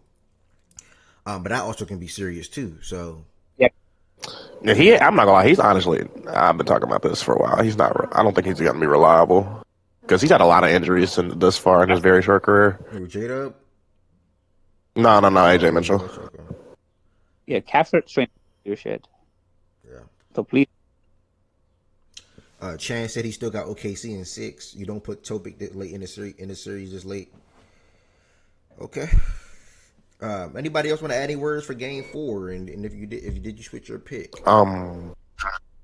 Castle, really good defense last year. Vassell, he's been very good on defense this series. Who else? I'm not gonna lie, Keldon Johnson. Bro, I don't know what he got going on, bro. But he needs to get together because he's been terrible like the last 2 to 3 games, man. And I think that's pretty much it. Yeah. Also, Vassell, man. Let me check his contract again because I always viewed it as just them 3 guys for the future when it comes about that's what BJ's talking about, and then West just joined too. But I always view it as Harper, Castle, Wemby. But let me go ahead and scoop Vassell into that fold too. Let me check his 27, 24, 25. I think it's not bad at all. So, I might gotta scoot him in there too. I ain't gonna lie. Vassell can be here for the next for this whole entire contract, and we can check bases at the end of it or whatever the case may be. Because by then Harper. When is contract end? 28, 29. His skill set is just. His skill set is just so it just fits perfectly with the rest of the roster. He a guy that can grow with them. Yeah. By then, Harper gonna be up for an extension, and I think Cass will be playing his first year on his extension. So yeah, man, Vassell, man, he hooping. I ain't gonna lie, Vassell hooping, bro. Like offensively, he tried also play good defense as well. The awareness is growing. He knocked out open shots. He played his role, So Vassell might get scooted in there for me. And the lesser, way lesser. I'm just a Carter Bryant guy, so I think Carter Bryant will eventually work his way into the being in that as well. Good player. Yeah. You think they play Champagny? I don't care about him. And I hope he'll come up. He's due for money this season too. Yeah, but the thing that Byron said earlier this year, I just 100% disagree with that. Like saying he got to be a core player for them. No, I don't agree with that at all. No, he don't have to. No, I mean it's gonna be Bryant because Bryant is like the souped up version of what you want Champagny to be. Nah, I mean, you don't hit enough shots, bro. He been knocking down shots this playoffs. I'm not saying Champagne not gonna beat her next year. Like, don't extend him or don't resign him. Yeah, like they can do that for sure. But future plans, he's not somebody that I'm like, oh my god, like he just got to be with these guys. Nah. Oh yeah, hell no. Yeah, I'm just talking about are they gonna give him a long term contract? I like BJ with the Rui, like a 3-year deal. BJ and Rui shout. I think Rui would be so perfect for the Spurs team. Like I really like BJ with that Rui shout, to be honest. This offseason that will be a good sign. He said Kelly O was off the books and Harrison Barnes. So they'll have some money because Harper and Vassell's obviously on a rookie contract, and Wemby's going to get his extension this offseason, I believe. So they're still going to have some bread regardless. Yeah, man. I mean, Rui will be a good ad for this Spurs team, man. Right at the 4, can stretch the floor, been shooting really well for the Lakers from the mid-range and 3-point area. Playing off of Wemby, Harper, and Castle, and maybe even Fox next season. If not Fox, Wemby, Harper, and Castle. So, yeah, man. Something to think about. But BJ, man. Who been the, my bad. Nah, say what you about to say before I go to BJ. I'm about to say, who been the best player in the series to y'all? Yeah, man. For me, it's Wemby. I'd put it like that. Even if it's like a small edge. But this is what we've been having. We've been having this conversation in the group chat that I'm in with a couple of fellas and people after Game 3. They were like, oh, yeah, you had the nerve to say Wemby was going to be the best player in this series. Well, nigga, look at Game 4. You might want to slow your roll. Like, and Wemby still has the best game overall. Wemby still has the best game overall in this series, and that's Game 1. So. And I even argued game 4 was probably the second best, but they said, well, you forgetting about Game 2. So I was like, all right, whatever. Like, it is what it is. So Game 2, Shea was really good. He was playmaking, he was scoring. He was really good. I think that was like he had 12 assists that game. Nah, that was his Game 3. Game 2, he had 30 and 9. Yeah, 9 assists. Yeah. Okay. Dang, he averaging 10 assists in this series. 25 and 10. Okay. But he's shooting 40% from the field. My goodness, I didn't even realize that. And 26%. Yeah, bruh. Like, percentage is terrible. Castle doing him something bad, bruh. Bro, that's such a ridiculous take, bro. What happened, Wes? Talk to me, man. Castle's doing him something bad. Like, what are we talking about? It's not Castle, bro. Well, I'm not last game. It was really just last game. It was really just last game. Yeah, Castle played defense on the last game, but before that, no. It's all scheming, bro. Like, if they truly let Castle guard him one-on-one, it would be bad for him. So this Castle's doing bad. Nah, Castle's playing good defense, but Castle's not the reason SGA is struggling from an efficiency standpoint. Like, when he beats Castle, he has no room to do anything. Like, every time he gets a step, whenever he can create separation, he has no room to operate because there's always another guy or another 2 guys. So salute to what he's doing, but salute to their team defense as well. All right, through 4, real quick. To anybody else can answer Bar's question. Through 4, SGA 25-10, the efficiency 26% with 39-26. Wemby 30-13, and super duper efficient on the field and 3 and the free throw line. Wait, he's averaging 30. This is not a conversation. This is not a conversation. No, best player in this series right now is not a combo. It's really not. Like, we don't even get like. That nigga averaging 30 and 13. What the fuck? It's not. Yeah, he not playing. He not playing, bro. I thought you were being real nice when you first said what you said. Like, it's not a.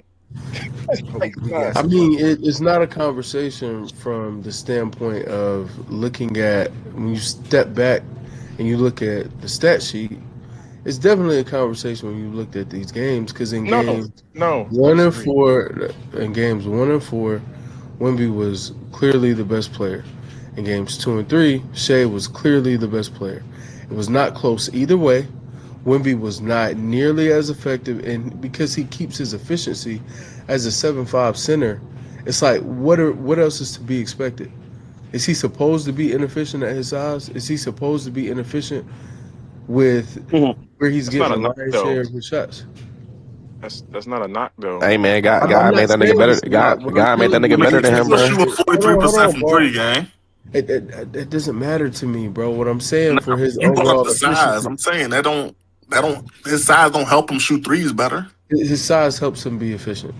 It definitely helps you be efficient. It doesn't him shooting threes. He's a good 3-point shooter. He's made his shots. Salute. His size does help him be more efficient.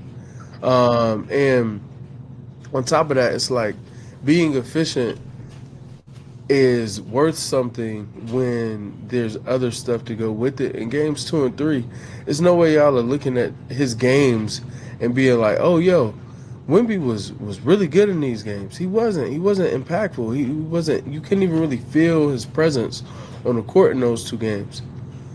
In one game, Shea was 6 for 17. It was by far and away a better player. It wasn't even close. So I think when we had this conversation, it's like in games 1 and 4, Wemby was by far and away better. In games 2 and 3, Shea was by far and away better. If you separate it from that and you say who peaked higher, then cool. Like, but to make it seem like it's a foregone conclusion when we through 4 games it's been split. I think is kind of He's got the better peak. Shea has the lower low, and the middle is not far enough away for that to make up in Shea's favor. That's why it's not a combo for me.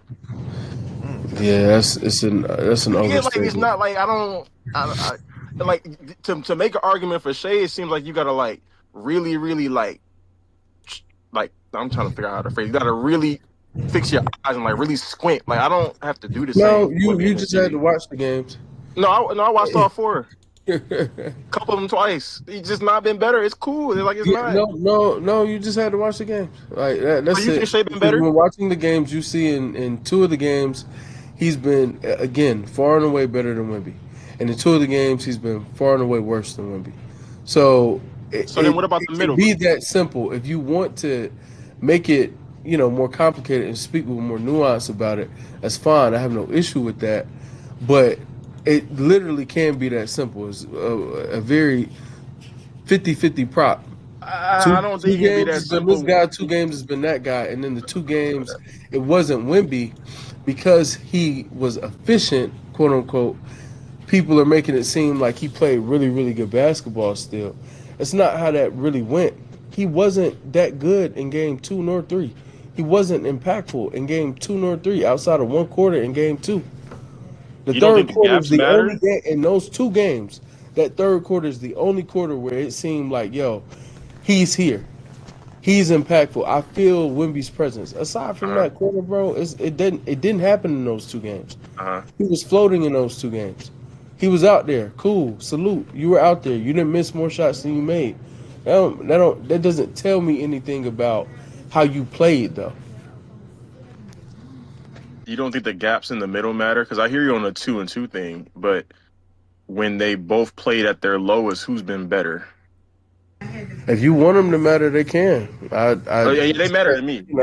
I'm not just gonna go 2 games to this guy, 2 games to that guy. Like the gap in between that I don't see how it couldn't matter. We talk about tiers all the time and separation between this guy above this guy. That's how we always talk about it. I'm not gonna change it for this. Like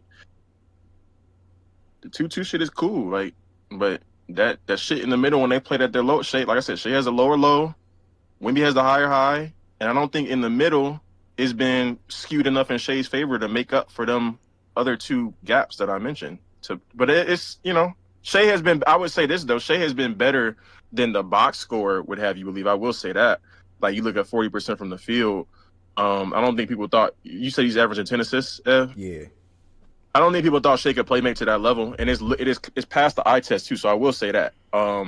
Defense. He's been in the defense. He's playmaking better than I think people thought he could. So I definitely think he's playing better than 40% from the field would suggest. But I don't think he's been better than Wemby. I have like a half tier below Wemby in the series.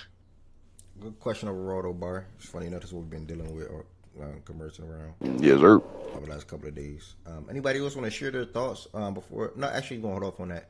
BJ and West to talk about this game 4, and something that you like to see your team do because now it's the first of 2. BJ, so what do you think you guys got to do to be the first of 2? After coming off of a big dominant performance like this, you sent me a tweet with some stat about this OKC scoring less than 100 points or something like that. But yeah, BJ and then West, basically, what do your team have to do to be the first of 2 to advance to the NBA Finals? And how did you feel about Game 4? Stick to what we've been doing all year, bro. That's it. Can easily win 2 straight. It's not that hard. Stick to what we know. That's it. We good. We're good. All right, short, sweet, And simple. you know, and I told Byron, bro. I told Byron. Byron asked me, and I remember this shit like it was yesterday. I was leaving somewhere, and Byron asked me. He said, do you think y'all could win this series? And I told Byron, I said, bro, I got the best nigga in every fucking playoff series. You do what you want with that information. How far it goes? That's on how the team want to play. But we came to play in every single game. We look better than them in every single game. But you know, the ball don't bounce our way all the time. But we good. You gonna see tomorrow. Tomorrow's another big game. I feel like we need a game 3. We could have easily won the 3 and 4. I feel like that was the game to win. Should have been 3-1. Could have been 4-0 for real. But it could have been 3-1. But it's 2-2. So get ready for tomorrow. And I told you, bro. Like Vasil's too good, bro. Like what Vasil doing right now? He's playing better than what he should be playing, and it's ridiculous. Like the defense that he's playing should be his offense. But his offense, I'm not gonna say his offense not good right now, but like his offense just like it's a regular role player offense. He's just playing great, amazing defense. I ain't see this his whole 10 years as a Spurs until this year. I'm not lying to you. You know, I didn't even know he had this heart and hustle on defense until this year. And it's just to the players, like the players unlocked it in them, and the players unlocked different stuff in each other. So what Barry's saying about Keldon Johnson gotta get the fuck. That nigga gotta go. That nigga can leave. Ain't nothing going on in that brain, bro. Who I miss? CB, my boy Carter Bryant, bro. I'm not mad at nothing Carter Bryant does, bro. Like it's just simple. It's simple mistakes that he doesn't fucking know. The nigga's 19. He's a fucking rookie. Like he doesn't know shit. He doesn't know anything. This is all learning to him. But he'll get the hang of it. That's why like everything he do is like he has a lot of dumb fouls on SGA. He's really strapping it, but it's just like he's forcing himself to foul because he think SGA. He's trying to think of a move a step ahead of SGA, but it's not working. Like SGA be getting him on them up fakes, bro, and it's like he's jumping for no reason. And if he stays solid right there, SGA would just pick up the ball, and the ball would go somewhere else. The ball would go in someone else's hands. But yeah, that's pretty much it, bro. We're good. We're amazing. Like we're amazing. Like we lost, bro. We was down 2-1. Dude was asking me, am I worried? Bro, I woke up smiling. Worried about what? Like, what am I worried about, bro? Like, SGA not the one that's really doing damage. All them other extra guys, like, you know, the Jalen Williams and all of them other fake games, you know, shit ain't happened, but still got to win 2 more games, brother. First to 4.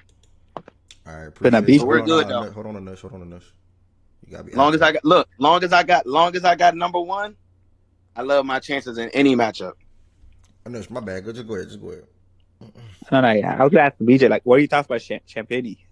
Are you moved by him now? Because I remember, like, during the season, you was not really a fan of him. Am I out on him? No, I'm not out on anybody. For real. But I mean, but we, brother. Are you like moved by him? He said, like, are you a fan of him? The whole thing I've been seeing all year with him. He said, are you a fan of him, BJ? Like, are you? Oh, yeah. I literally love everybody on my team, bro. Literally everybody. Goods ain't show up today, DJ. All right, what's up, Wes? Your thoughts on Game 4, bro? No, we know. What do y'all think y'all got to do to be the first of 2 in this series now at this point? Or, you know, just, whatever you want to say about it, the rest of the series. I really don't feel much for the game. I think that the Spurs did what they were supposed to do when, you know, you're playing the team and they get hurt. Salute to them. I respect them figuring it out and handling their business. But in terms of, like, does it change any, like, or am I moved by it? No, I don't think the Spurs are better than us. I don't think they've shown that they're better than us. I think they've shown that hey, when attrition is on your side, okay, well, now you can start outplaying the team that's actually better than you. And now you can do things to keep that team from being effective. Um, and, salute. You got to capitalize when you get the opportunity. So they'll get that credit from me, but they're not special.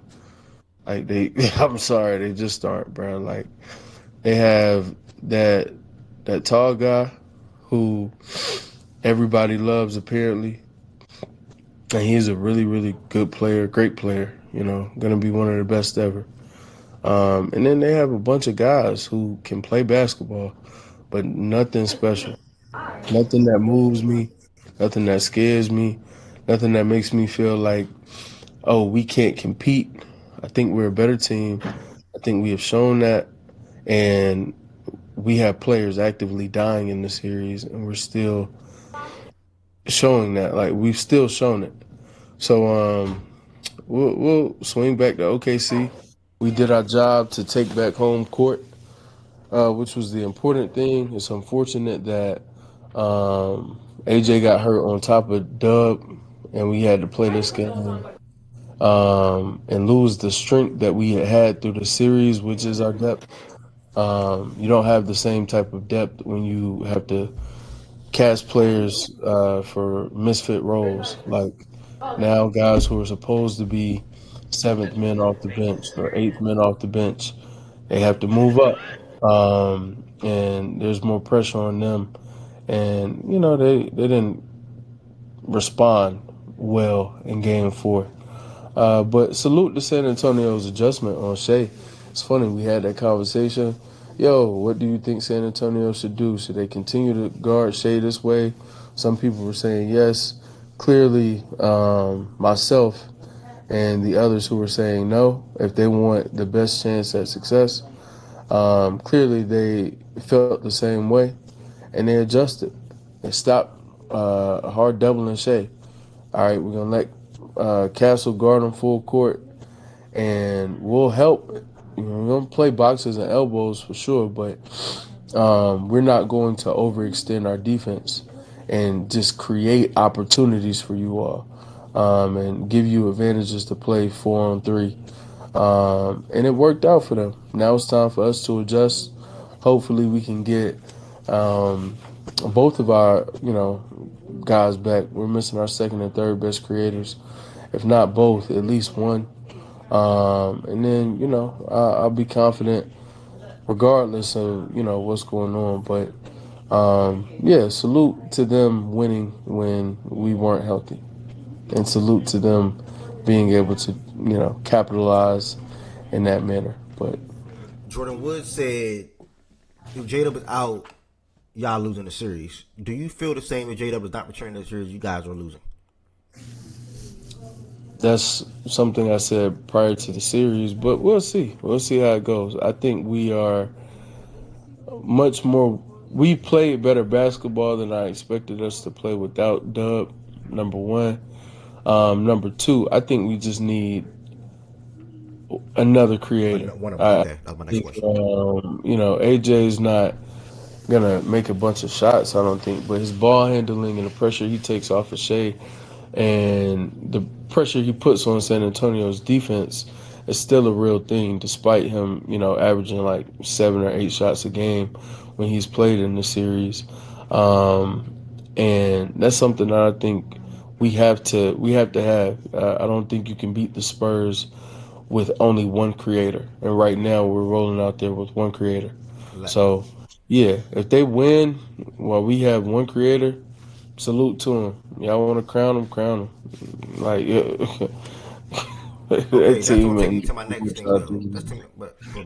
But Chet is still on the court. Let's dive into that brother right there though. Like, what is he doing he's not the offensively? Da Vinci. He's not a creator. I said it, the creators. The creators are Shea, Dub, and AJ. So let's talk about Chet game a little bit though. Like, how do you think he can help? Same question that AJ was asked. Like, how do you think he can be more involved within the offense or help you guys out on the offensive end? Um, I think we'll benefit if AJ and Dub are on the court. I think he'll benefit if AJ and Dub are on the court. Yeah. Okay, so your thoughts on him this series is just like, well, all of our careers are not here, so yeah, it is what it is. I think he'll benefit if they're on the court. I don't. I'm not asking anything else of him. Um, yeah, I don't. I don't think that that's the matchup for the series. I think this series is about what I've been saying it's about, and I'm not gonna focus on things that I don't think the series are about. I don't think that. I never felt like that was the pathway to victory playing through Chet in this series, so I'm not gonna switch up on that Nah, because certain guys are out. nah, I 100% understand. But like you said, some like adjustments gonna have to come, and I think we have to sort of kind of keep reality in the back of our mind in a sense. When it comes to AJ having a calf strain, AJ dealing with a hamstring, it's not a guarantee we see either one of those guys back in this series. Therefore, would you expect some type of um certain level, like at least regular season type level from Chet when it comes to the offensive side where he was throughout the regular season, or you just feel like, well, that's just not his game. It's not predicated on that. We're not really banking on him in this particular matchup, so it is what it is. It's mainly just ball creator driven for the most part, which I do understand too. I expect him to be better if AJ and Dub are on the court. AJ and Dub or one or the other, because you I expect him to be better if AJ and Dub are on the court. Why does this nigga sound like a post game interview, bro? okay. Well, I don't know if you're going to see both of them on the court, but I mean, all right. I mean, what about if it's one of them? Then can I get that answer? And what about just if it's just one of them with SGA? I expect him to be better if AJ and Dub are on the court. So you choking the series It up for would be Chet then? nice. It would be You choking nice it up? for our team to get healthy. And if we can't, unfortunate. Sometimes that's the way the cookie crumbles. But if we do, I expect us to win. And I expect anybody who people feel is underperforming to get back to a level that is People feel. recognizable. No. You think he's I'm sorry, he don't underperforming? need. I hear him on the offensive end. He don't need AJ or J Dub to rebound the basketball better, more consistently in the series. You don't need either one of them for that. He could be getting bit for boards way too consistently in crucial stretches of games for that. That he can do some things better, but I agree with him on the offensive end for the most part. Like that's just not his game at this point. Yeah. And it just goes to who some people think he is versus who he actually is. Exactly. Can't be a level of player offensively to be deemed as a top 10 player. I mean, in my opinion, top 10 is. I mean, I don't even know the guys that you're speaking to. Who says this? He talking about AJ, bro. He talking about AJ, Grizz and bro. Jordan Wilson. Those are the main. He's a top 10 player in the league. Yep. Okay. Yeah. Salute to them. Salute to them. I think you don't have to argue against that team. Like that's a crazy. I think he's a top 15 player, and I think that nothing will change in terms of like that. I don't think his offense has to be better for him to be solidified as one of the very best players in our league. And again, I think it's a matchup thing, and I think it's an availability thing. Like I don't know. It's just so interesting how. Yeah, it's so interesting, man. I don't know though. Like I hear you. BJ's energy was so different after Game 3, and it was the refs and the fouls and blah blah, and now it's. But yours was too though. We're better. Yours was. It should have been 4-0. Your energy Mine wasn't that at all. Because like after Game 3, it wasn't no J Dub this, J Dub that. Like it was we won the game. It was we won the game. And nigga, my stance, I don't care if we won that game or not. My stance still stays the same. After Game 3, we literally had that conversation. The ball still ain't been going our way. The fuck? After Game 3, I'm talking about what you spoke to, right? Which was the focal point of your take after Game 3. Now it's you all could have swept us. Funny, but either way it goes, when we speak on like my take after Game 3, or maybe it was before Game 3. No, it was before Game 3 where we were talking about Fox and him playing and where we were. My stance never changed. I said, coming into the series, I felt if we didn't have Dub, we could lose the series. I think they should win the series with no dub. But I'm not picking us to lose. And that's not changing. I have not picked us to lose. I think the Spurs should win the series if we don't have AJ and Dub, though. And if they do, whoop-de-doo. If they do not, I think that is more of an indictment on them. It just says way more about them than it does us. If we win the series and J-Dub and AJ don't play another game, that tells me everything I need to know about these guys that y'all are like crowning and parading around as if there's something like So you saying worthwhile. y'all playing? You saying y'all playing with house money? Very much so. Very much so. And I mean, You y'all just got you just won a championship. Your team been looking good without J-Dub. So how? how are we playing with house money after winning a championship and our team looking good without one of our Bro, but the best best player in the players? world is still to use. Like he's still right there What does though. that have Like to do with anything that I I'm speaking on? I their team could be playing with house money, but the team could be playing with house money because of, like you said, guys having to scale up and shit. But certain players still are expected to perform to a certain level. I think both of those can be true at the same time.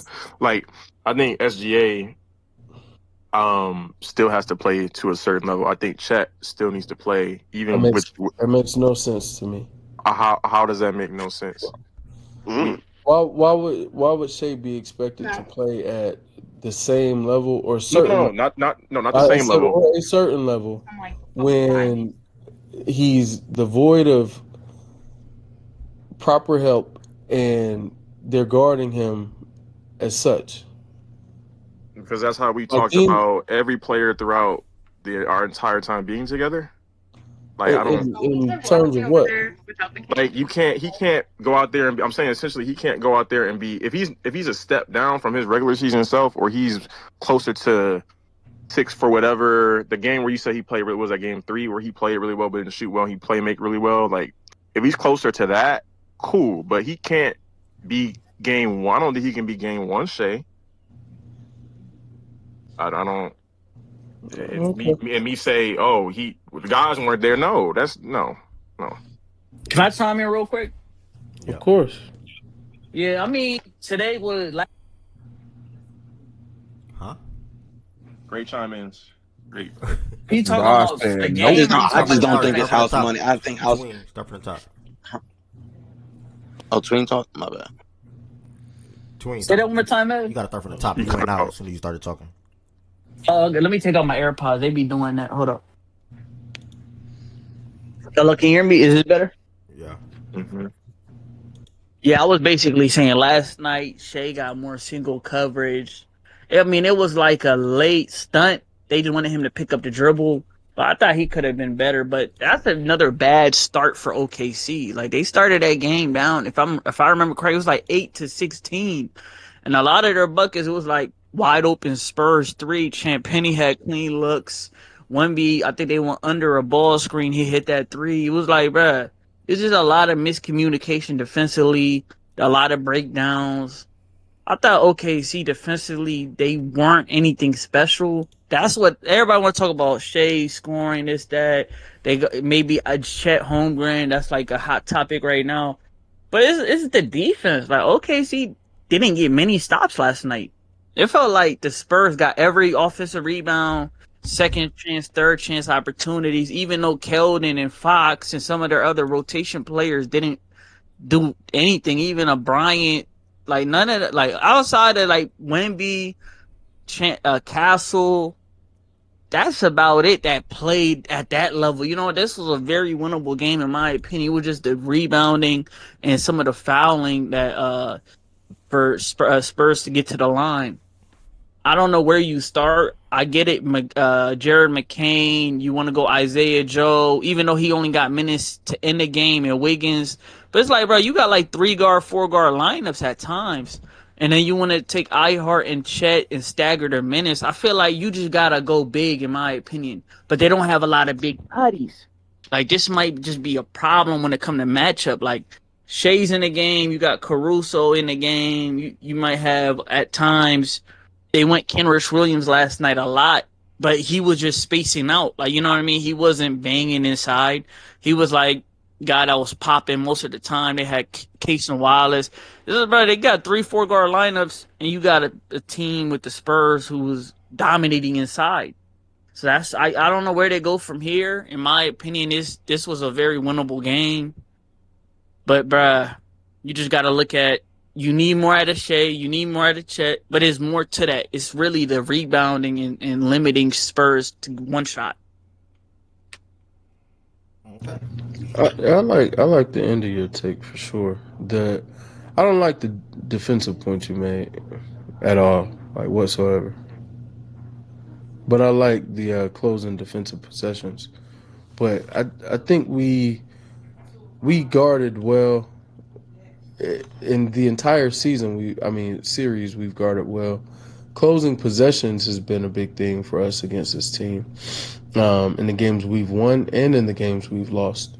The Spurs are doing a really good job of getting on the offensive glass. Yesterday they had 14 offensive rebounds. We had 11. Things like that. We could possibly one game they only get 7. And I think that will go a long way for us. But saying we didn't defend well is very odd to me. I'm befuddled by that one. This nigga Wes is comedy, dog. What's comedy about it? Brad, your tone, Brad, where you're talking is just like funny as hell. Yeah, bro. I'm trying to tell you, he is, bro. My tone, I'm just trying to match what I feel like is happening throughout the series What from are you others. talking I don't think about, you bruh? can let, bro. De'Aaron Fox had 10 rebounds, brother. De'Aaron Fox had 10 rebounds. What is that telling me, Twin?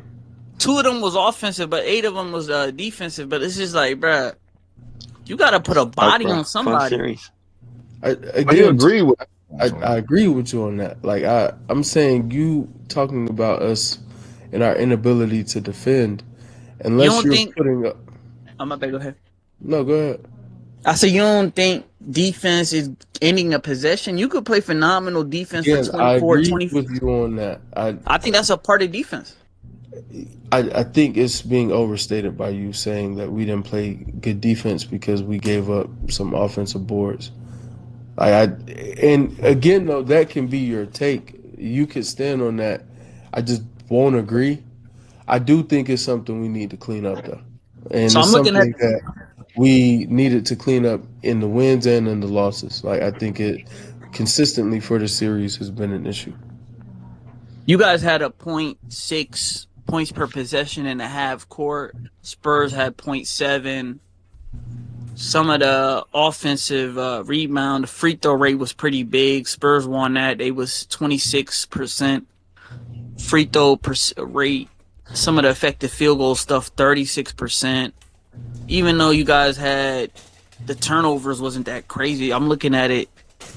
Points per possession, 104.82. It's just like, bro, a lot of the stats, bro, it comes back to niggas is just missing shots. What, for us or them? For OKC. Okay, so how does that support your original take? No. This is a new point. Like, I'm looking at the numbers. This is just my conclusion. Come in, looking at the numbers. Okay. All right. Yeah. So the half court offense got to be better though. You can't be 0.6 points per possession and try and expect to win. That's something I won't disagree with you on, brother. But that's where I feel like you should have made your bones initially. Like, your initial take, you were lambasting our defense. Now you're focusing on the offense and saying, the offense really just needs to be better, and they've got to make more shots. And it's some to your initial take too, with Shea and Chet. What's cut out? But I think, he ain't cut out. I think that applies to where you landed, as opposed to just when you were taking off. Some turbulence in there, but I think you steadied the plane and landed safely. So good job, Twin. But yeah, Bro, man, this nigga tone is it's funny as interesting. hell, bro. It's very interesting. It's very interesting. Hopefully, though, the basketball guys are on our side, and we can see some of our important players step on the court again. If not, I Hey guess the Wes, hey Spurs. Wes, hold on, bro. With the injury tone that you kind of like sticking to, and I get it. What if somebody like really wanted to literally like flip? I know it's one game, but what if somebody wanted to flip that to y'all closing the deal last year, and people don't believe in y'all? What would you say to them? Salute, Mm. for the one game. Salute to the one game. I think one game Two and a times. very very big game at that, and a guy who was playing through injury but wasn't 100% healthy. And Hallie, I think it's a take that people Aaron can make. Gordon. I just don't know if we'll ever see. Like it's not something that we could ever Yeah, Aaron really get Gordon a was a Hall of definitive. Famer, by the way. Yeah, too. Oh, okay, the Nuggets See, as that's well. what I'm. Yeah, Yeah, Aaron Gordon No, so put no, that I'm down. I'm saying like, okay, the Nuggets as well. Yeah, Russ he broke his hand. Gordon was hurt. MPJ was hurt. Nuggets as well. So fair. I think those arguments can be made. I think that the one difference for like those teams or like last year, we've consistently performed at a certain level throughout the regular season. If we wanted to, have a rebuttal, it's like we're able to duplicate a semblance of what we are um, more often than not. In these other teams, I think it's too early for Indiana to say that, but for Denver, I definitely think I could say that. Denver is a team that's getting worse while we're getting better. So even if you make the injury argument, no real pushback, but at the same time, Denver has not sustained a certain level of play, regular season and playoffs, to where I feel confident enough to say, hey, we could actually hang our hats on, oh, well, they just died in the series.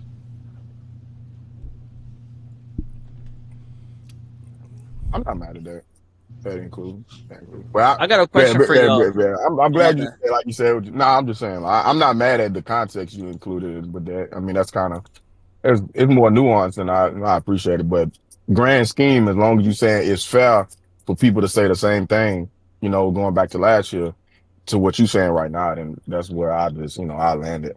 So nah, shout out though. What's up, Twitch? Yeah, good question. Yeah, if AJ Mitchell and J Dub don't come back, then like I'm not gonna lie to you, I might be putting an asterisk on this series, bro. Like, okay, I don't think there's a route OKC can win this series without either or. Yeah, but you don't. Well, that's the conversation that we had about 30 minutes ago. Or we still was having about prior to you coming up. Oh my bad. No, no, I'm just letting you know. So some people did respond to it already. I asked them, who do you have winning the series at this point? Did you change your pick? So you can take the injuries and put it into one. Asterisk beside it is crazy. We saw injuries every single year in the playoffs. The big teams or even quote unquote better teams losing a player or two. That happened literally damn near every single year. When it comes to players going on deep runs and things like that, people said about Booker. People said about Giannis and his run. People said about shit. You even just heard Byron making a point about SGA and OKC last year against Denver. Even that game 7 against Indy. People every single year it's always something. So the asterisk is crazy. The Spurs I at the end of the think day, the Spurs at the end of the day deserve to be here at this point throughout the regular season. They're a 60-plus win team, just like OKC. They've been one of the better teams in the NBA the whole entire year. And if they happen to represent the Western NBA Finals, they deserved it at the end of the day. That's just my opinion. So I think I'm cool with what's up the with the chuckle asterisk though? I don't get the chuckle. if that's how you want to phrase it. Like What's up with that I chuckle just though? I feel like every and this is not I don't think it's anything against Shay. It's more of like an interesting conversation to have maybe one day. Maybe today's not the day. I just feel like everybody who we consider to be like up there all time, and I'm not. That's what I say. It's not just Shea because Shay's still early in his career, but just taking a 30,000 foot view. At some point, they have an example of them doing something that they weren't supposed to do. like their team, whether it's in a series, a game, like a game set, like doing something that's like, damn, they weren't supposed to do that, but this dude got them over the hump to do that. And I'm not saying it has to be Shea in this series. They just got me thinking about that overall for Shea his career. Maybe that was 23-24. Maybe for that roster wasn't, good enough to be a 1 seed, and Shea was the head of the snake and get them there. So maybe that's an example of doing that. But just something to keep in mind. I feel like anytime we put guys in, like, because I'm, Shea, Kobe combos, whatever, I think that is something that pretty much all-time greats have done. If you think he's done it, I think that's a notch in his belt. If you think he hasn't, then I think that is something that I would like to see him do. But I think 23-24 might qualify as that for me. And I will add here, I'm always going to speak my mind and say how I feel. But the most respectful way possible, and I'm trying to stop cursing. If you feel like if the Spurs win this year, you put an asterisk beside that, F you. Like, straight up. SJ is still on the court. Who is he viewed as the best player in the NBA. SJ is still on the court. Oh shit! You heard that tweet? From the horse's mouth. West thinks Chet is a top 15 player in the sport. They have one of the best supporting casts as well, and also one of the better coaches in the NBA. And you want to put an asterisk beside it because J-Dub and AJ Mitchell, who do matter to this team, by the way. I'm not doing that. Yeah, I'm not doing that. And that's what I'm saying. And that's why I say he talking about some cop out shit. That is a cop out, playing with house money, nigga. What? You're back to back fucking.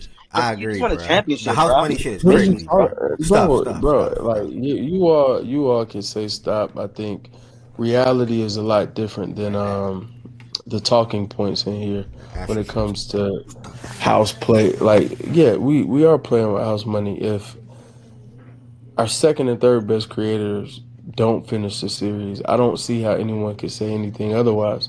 And how I know it's different when we thought Fox and Harper, we thought Fox and Harper may not play. The tone was drastically different for San Antonio than it has been for OKC. And this is with the same people who, I'm not saying verbatim names because I don't know how everyone felt definitively, each individual who may have made that point. But these are some of the same people who think Wemby's the best in the world, who think Castle is a hell of a young player who's rising, who think Mitch is a really, really good coach. I'm probably the only person who think he's the best in the world. More depth than us. I think it goes both ways, man. So to sit and look at us and be like, you can't say we're playing with house money without our second and third best creators is kind of silly. We're missing 2 of our top 5 players now. We can't say we're playing with house money. If that is what continues to happen in the series, I think that's kind of odd, to say the least. To be fair, like you said, AJ wasn't on nothing. Now, obviously, him just being. When Brian lost Kyrie and Kevin Love, he was playing with house money. Yeah, anything Brian didn't have another top 15 player. He didn't have another top 15 player still playing. He didn't need one, and if he had one, I still don't think it changes anything. He lost Kevin Love and Kyrie Irving. People are going to. That's not even the same thing. Bro, he lost 2 of his top. That's not the example here. Kevin Love and Kyrie Irving was his next 2 players. This is like and y'all still have Chet out there, bro. AJ Mitchell, we talking about? What do you mean? He's one of our 5 best players. AJ Mitchell we're talking about. This shit's ridiculous. Make that make sense. K-Love and Kyrie all-star level players to J-Dub and AJ Mitchell? Nah, I'm not with you. What are you talking about? On top of you saying that he won all-star and all-NBA player. You know that's not about J-Dub. That's about AJ Mitchell mainly, brother. You know that's not J-Dub, brother. No. You put his name in it. But even then, J-Dub wasn't better than Kyrie at that level either at that point. What you mean to me, what you say as a man. 100%, I will. The Bron comp is fair, but I think the problem with the Bron comp is it goes back to what I said before. People didn't get down on Bron for losing because look what he did in the series still when they went down. If you're talking about the Warriors series, he still performed. Good point. That's what I was speaking before. Where it's like a lot of shots and was woefully inefficient and didn't get guarded the same way. That's what you give Shea credit for game 3. But that's kind of my point. That's my point, though. That's exactly what I'm saying. So, but when it comes to Shea is not having the same. It's not the same tenor. It's not the same tone. Granted, LeBron finished his series, but he was like 4-2 in that series. I think you could argue where he had 2 games that were like somewhat underwhelming, and so far, Shea is 2 for 2 We'll see what happens in the rest of the series. I just think it's very convenient how people are speaking about it because we're in the midst of it. So all these, it has to look this way. Like we're good. We'll be all right. I trust Shea, and I think he will play at a level that's respectable.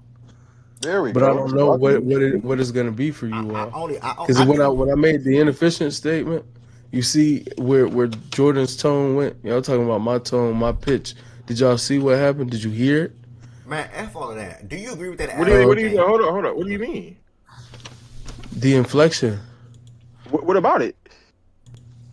What do you mean? What about it? That's like, what no, I'm saying like what point you were very even keeled until I brought up the inefficiency, and then there was inflection, and there was what do you mean? Wait, who's in inefficiency? Yo, he trolling it. He trolling it. Yeah, he's trolling.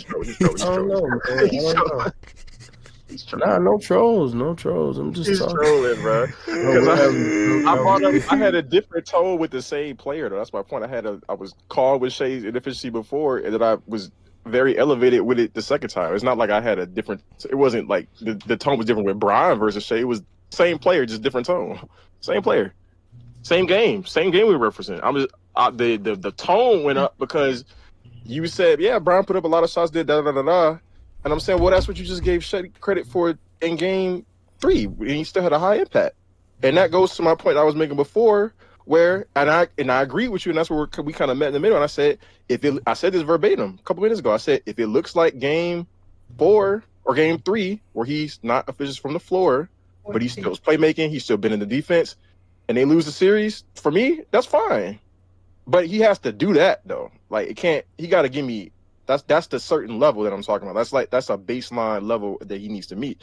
And I don't think he'll have any problem doing that. And if they lose a series, down Dub and AJ, it's not gonna make me view Shea any differently. Because you need at least another creator out there with you to be able to be somewhat efficient. Because your efficiency is going to drop naturally in the playoffs for most guys. Not everybody's a riser.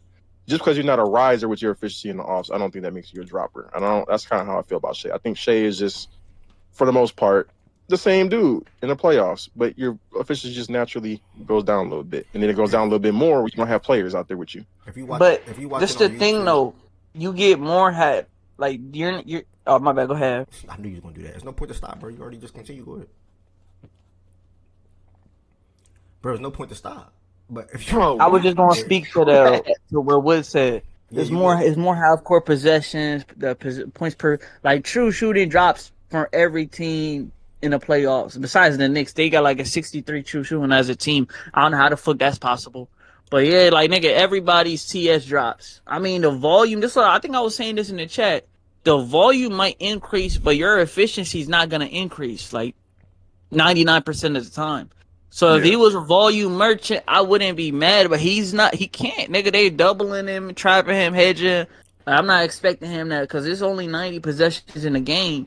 If you're getting trapped 30 of them possessions, how the fuck you gonna make it up? You know what I mean? You think it's fair to ask him, let's say they play next 3 games without J-Dub and AJ?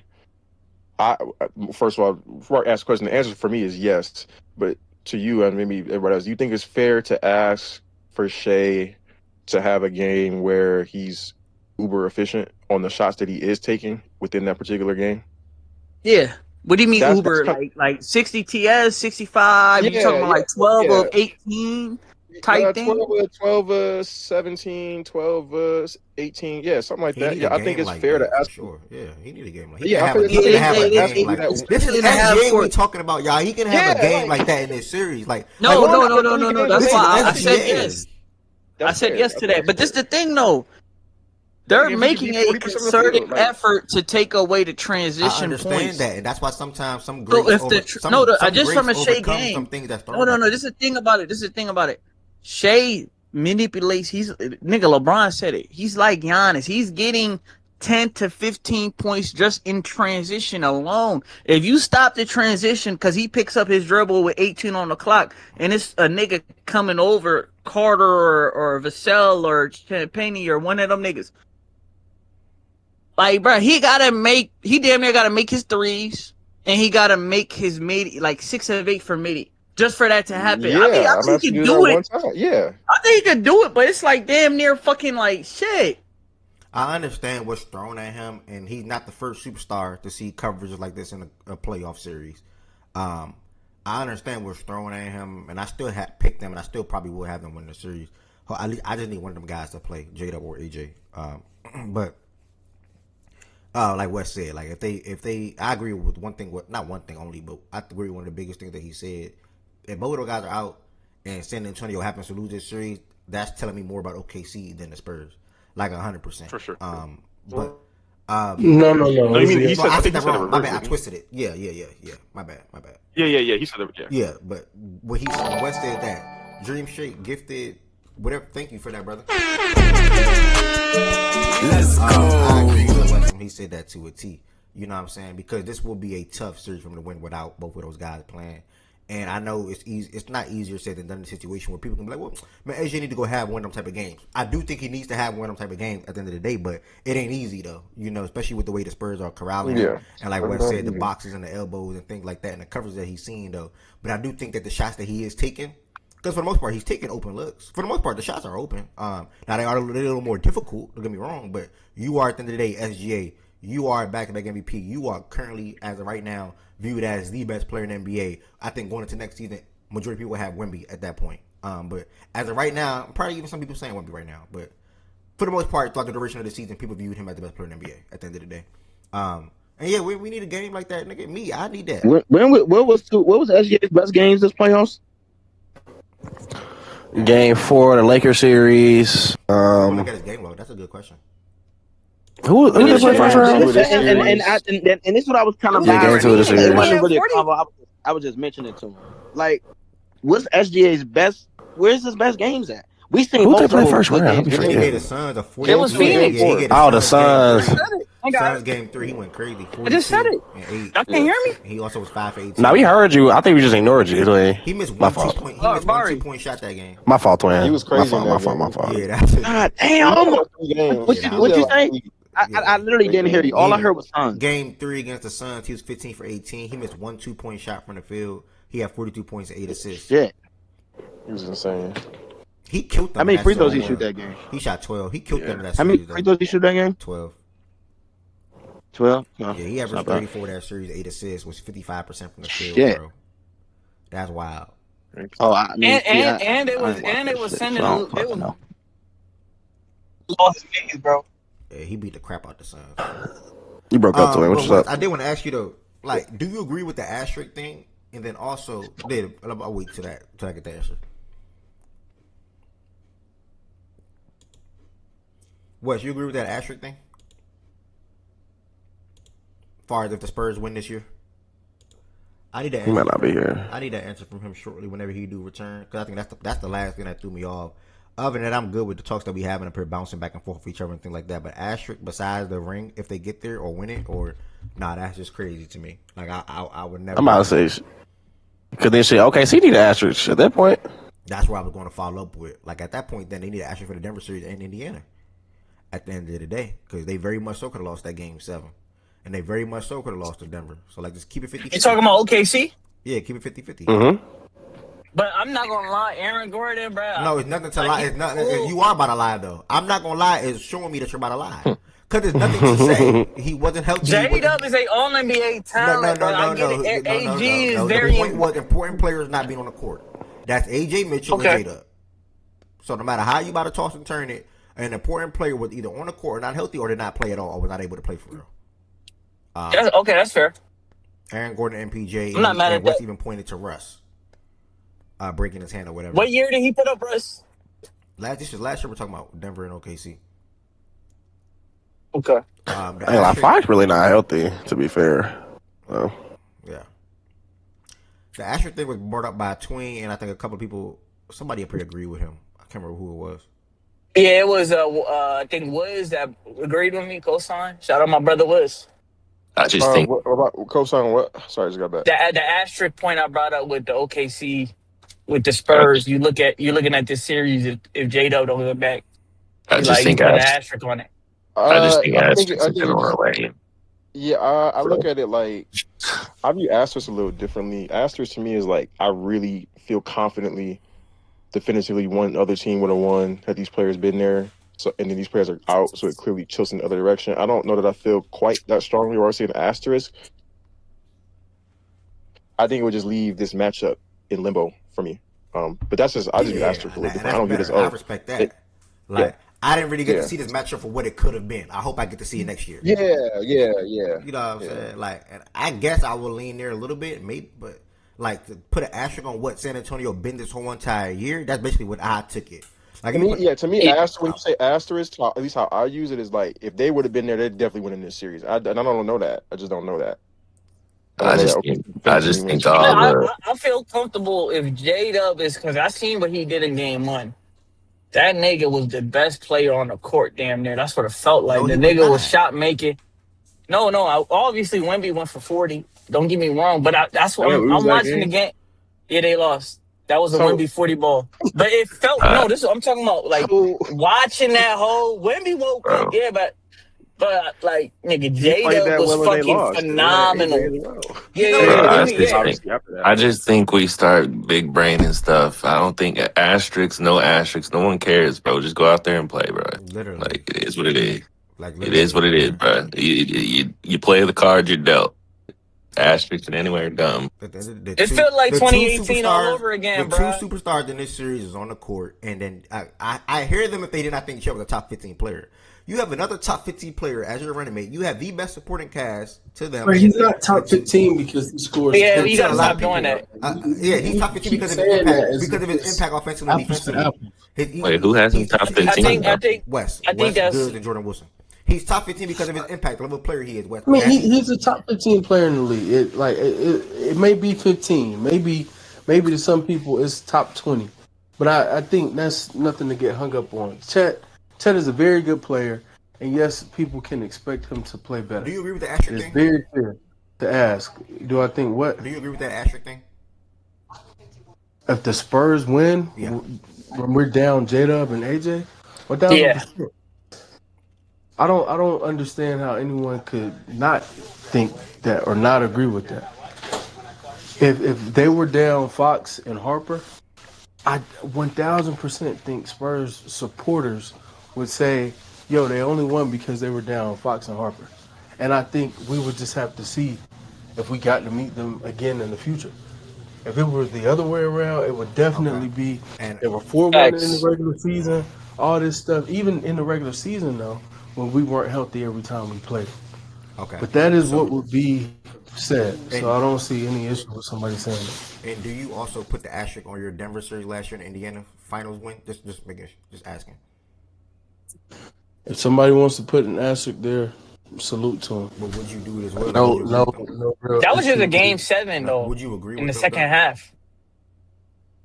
Would you agree with them? The Hallie thing is a little tougher for me to quote unquote agree outright because I think it's so caught up in what happened to start the game when he was playing well, but we were playing well as well. He just was on a tear.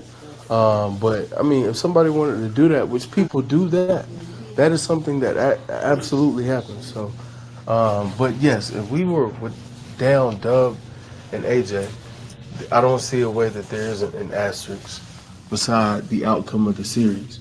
I don't think that make it so tough for me because you don't make it so tough for me because if I play what you said going into this series, it seemed like if one of your creators, and obviously we didn't think that both of them were not going to play, but you could do it at the end of the day because you said it's Wemby and nothing. I'm not worried about Castle. I'm not worried about Harper. I'm damn sure not worried about Fox and things like that. You made it seem like you guys were just so much better than them, right? Because we didn't even know about obviously J-Dub and AJ. It changes a tone, I guess. But you were talking from a standpoint to where none of them guys outside of Wemby mattered. That's literally what you said.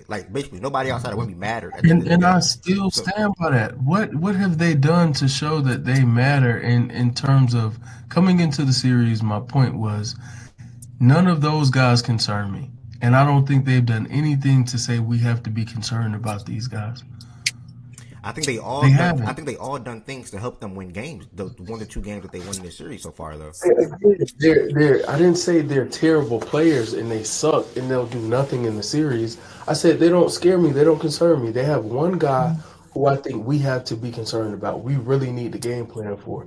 The rest of the guys on that team, it's what happens happens. If you play really well, you play really well. I don't think we have the game plan for Vassell. I don't think we have the game plan for Castle. I don't think we have the game plan for Fox. I don't think we have the game plan for Harper. And the list goes on and on. Shannon Penny, Carter Bryant, Keldon Johnson, Luke Cornett, whoever you, Harrison Barnes, whoever Okay. you want to name. So What the I'm game meeting you. plan? You know I'm gonna meet you in the middle. So these players don't matter. We don't have to game plan for them, but we also do need another creator to beat this team, though, right? Two different sides of the ball. So yes. No, brother, we're good. I'm just meeting you in the middle for the people in the chat because there's a lot of comments in the chat. Like, then why the freak did the asterisk? I'm confused. Like, he just chatting. Like, that's a lot of people in the chat are saying. So I'm just trying to meet you in the middle for that. I can't see the chat, but I would welcome you all to the stage, the little chat stuff, But regardless, like, I think some of us operate on different planes, and our levels of just communication are different. And I think understanding that me saying I'm not worried about these guys, understanding that my take was solely what they're going to do offensively, I don't think is anything to be worried about. And us losing guys who would help our offense and our defense, and then say, oh, well, why would there be an asterisk? I mean, I don't know. I guess the Spurs, who won 62 games and are rolling out a team that's healthier than ours at this point in the season, in this series, I guess that doesn't matter. Like, they're not missing any of their top 5 players. We're missing 2 of ours. I got a question. Hold on, Jordan. Let me answer this question. He thinks if J-Dub and AJ don't play no more, the Spurs should win this series at the end of the day. So that's his answer to that. So like when you put an asterisk by something, like in real life, and I think even in this, like that asterisk says something. It's not just a star. Like the star means something. So what would that asterisk mean? Like, what do you think the people should like actually attribute to that asterisk? Is it OKC would have won regardless? Or are we gonna throw this data out because we didn't see the team that we were like what? Good question. For me, OKC is a better team at full strength. Okay, so that's his. Okay. Yeah, because my bad. Go ahead. Oh yeah, because for me, what I'm getting from you, it sounds like if I had my guys and they had their guys, I'm a curse. I'm trying to stop, but they can't f with us. That's basically what you're saying, right? If I had my guys and they had their guys, they can't f with us. I picked us to win in 5, and we won one game. Oh, in 5. Playing half of the game without AJ and no Dub, and another game with no Dub. It was like all the game without Dub, like aside from 7 minutes. So I think that just kind of what can you say to somebody that say that we beat y'all with Dub and AJ with no Fox stuff? I can say that the Spurs are a good team and are a team that I expected to win a game, and I think they won a game. It is funny seeing. I picked them to win a game, right? Am I missing something? Nah, but I'm just saying. I don't know. I'm good. Me and you are good. I'm just. Wait, I didn't hear your opinion on it. Like you don't What's think the chat that? talking about? I know you laughing because of the chat. I'm laughing at both. I'm laughing at what West said. I'm laughing at the chat too. The chat is going wild right now. Shout out to the leads in the chat. Shout out to Let the chat niggas talk. What they saying? Let them talk what they're saying. They are talking. Yeah, I would like to see. I wish you should look at the chat. It's on the screen. It's on the screen. Game. You got to zoom in on the screen. Nigga, I'm driving. Nigga, put me on game. Talking to West. Nigga said he wants to hear the chat. But basically, some of the names, like, it's going fast a little bit. But like BK, Nana, is OG in there? Ari, Mish. They a little confused. Like, they trying to ride. Like, they a little confused with what you said. They feel like you contradicting yourself, and like a lot of confusion going in circles and things like that. In what aspect? What's contradictory with what I'm saying? Basically, the whole I'm not worried about Castle and Fox. The other guys are but then oh, we need these guys to beat them though, and like the whole asterisk thing. I think a little confused Again, around that. me not being worried. Again, it's for us to perform. And again, this was coming into the series full strength. It's not complicated. Like we do this thing in here where we make it Please, like please, please, please. coming into the Let him series. finish. Let him finish. Coming into the series, both teams were presumed healthy, right? We were getting J-Dub back, and health was presumed. At that point, I made my statement. Yo, I think we win in 5. I'm not worried about these guys. The other guys outside of Wemby are no challenge to us. Again, with presumed health on both sides. What happens, I say, but if we don't have J-Dub, I said this pre-series starting, by the way. If we don't have J-Dub, I think the Spurs should be expected to win. Wouldn't say we can't win, but the Spurs should be expected to win. Then, during the series, we lose Dub and we lose AJ. I don't understand what's confusing about me saying at that point that they should win that series, or there should be an asterisk beside it, when at full strength, I'm saying, yo, we're a better team, and I think we handle these guys. If health, presuming health. When health is out of the picture and no longer in play, and it's not to the tone of one play. It's not like I said, yo, we can't win this series without Case and Wallace.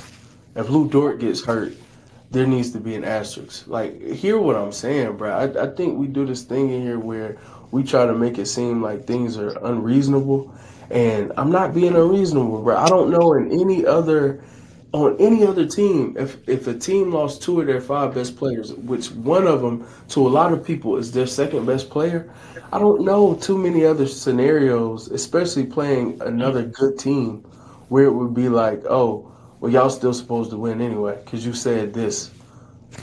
Presuming health for both teams, I don't understand that. If J-Dub and AJ are healthy, would that not help our cause with not even more with not being worried about the guys I said I wasn't worried about? I know you can't answer that because it's a chat thing, but it just doesn't make sense. I don't think that's a contradiction. I think that actually aligns with what I said very well, and I wish. I think Chan to say you're not making bad points. You just lost them with the house money part. Like, I think if you never said the house money thing or also even side with the Asher thing, me and you'll be good. Like, because I just don't agree with them two things right there. Because they basically go hand in hand. How are we not playing with house money? It just does not make sense. You all are not telling me why that's something wrong. Like why because, let me ask you this, bro. I don't even want to stay on that part because I don't even care. I don't care about that. I'll let Jordan. No, that is the point you referenced. Nah, speak to I'm good though. though. You said you don't agree with after the house money part, it. I didn't speak up on it though because I didn't really care to like address it. Y'all be losing me. The Asher thing, I spoke on that numerous times, and I will continue to speak on that, and I don't fully agree with that. Can they go hand in hand in a sense? Yes, but I already spoke on the Asher part. I wanted to ask you something before I even because after the house money thing, that's why I didn't really bring it up. Like I understand how you feel. If somebody ever say something. And I may disagree with it, but I understand where they're coming from. I understand what they're saying. I'm not going to say nothing. You basically said things where I understand where you're coming from, so I didn't say nothing at that point. If that makes you feel a little better about me not responding to it or speaking on it. But, fuck. Damn, dang. I lost what I was about to say. You was talking about house money. No. I was about to say something. And the asterisk. I was about to say something. I think, I wonder if, and I think some of the disconnect could be, because I think Wes was perfectly right with what he just said. Like, that's not a contradiction. But I think some of the disconnect could be with how some of the people in the chat, if some of the people in the chat don't view those players in the same light that Wes viewed them, then those being down those 2 players and Wes' tone and tenor coming to the series would be like to them, well, they're losing 2 players I don't think are as good as Wes does, and they should have won in 5. So now that they're down those 2 players, he has a hit, but they should still be expected to win. There's a gap in there. But isn't one of those 2 players? Isn't one of those 2 players he's referring to the second best player on the team? I think that's what I'm saying. That's what I'm saying. Wait, who's the second best player on the team? Jada. How the fuck is he the second best player on the team if Chet is top 15? Wait, I didn't say he was top 15. Oh, okay. I'm getting a little confused now. They got 3 top 15 players. Point, though, that's kind of goes to my point, though, Ev. Like, sometimes the disconnect, like Wes is speaking on, can come from the perspectives that people are viewing players through. Yeah. What you're saying, though, I think that would just be insane, though. Like, if anybody think that they should still win this series handily or easily without J-Dub, and AJ, then I'm like, whoa. Or even like, at all, really. Yeah, like I'm like, I whoa, would I disagree as don't well. like. I would disagree with that as well. And to the Wait, say that one more time. J-Dub, Say that one more time, real quick. real quick, established to the J-Dub and Chet thing. They're both top 20 players. If you, so again, whether it's second, like established, he thinks Dub is second best. I have no issue with that. I think a lot of guys on like in our fan base think Chet is second best, but I think I don't want to speak for established, but I think most guys within our fan base think that both of those guys are top 20 players.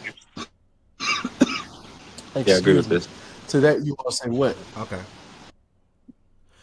No. I mean, fair. Yeah. I mean, fair. I agree with that. I can't wait till I just think Chet's better though. I will say that. Side note, you probably missed my mention.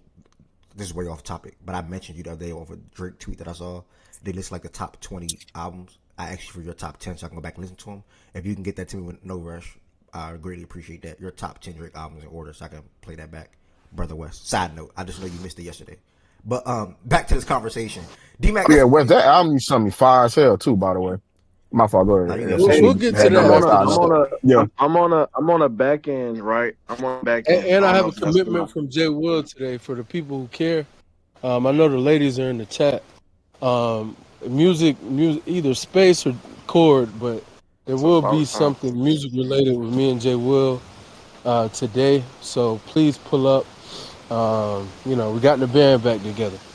Space, please. Make sure y'all pull up. Make sure y'all pull up on West and J Will. Either way, though. Y'all know I'm a music guru, so I'll be there too. I'm like an undercover. All right, nigga. Hey, but listen, Yeah, D-Mac, before Tez go, D-Mac, it's all over the place, but it's a good conversation though. Basically, to clean it up as much as possible, or to give you a summary the best as possible.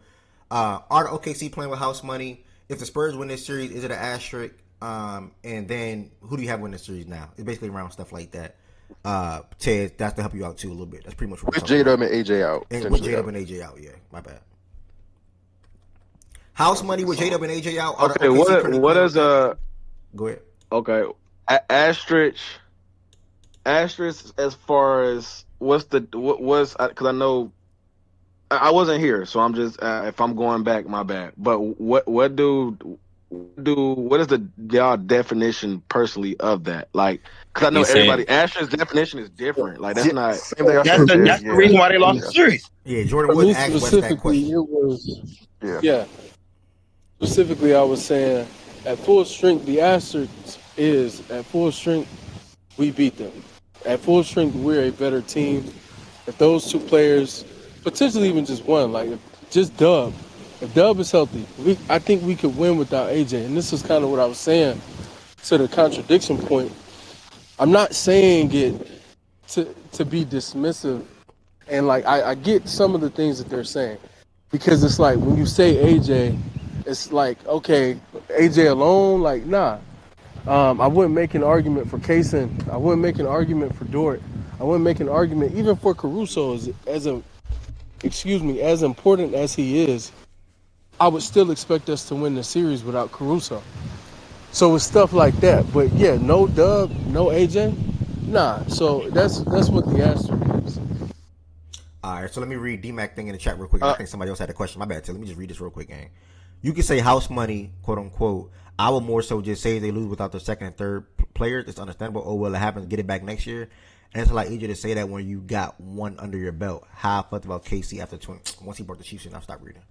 All right, somebody else says something. I'm not gonna lie, bro. That's house money. At that point, like I think there's a stigma with it. Ev. I think that's why people are stopping short. I think people, different teams or whatever, they might not feel like their teams have always been afforded the same luxuries, so they're not as quick to give it out. But like that's literally house money. Like we don't have to. Okay, that's like.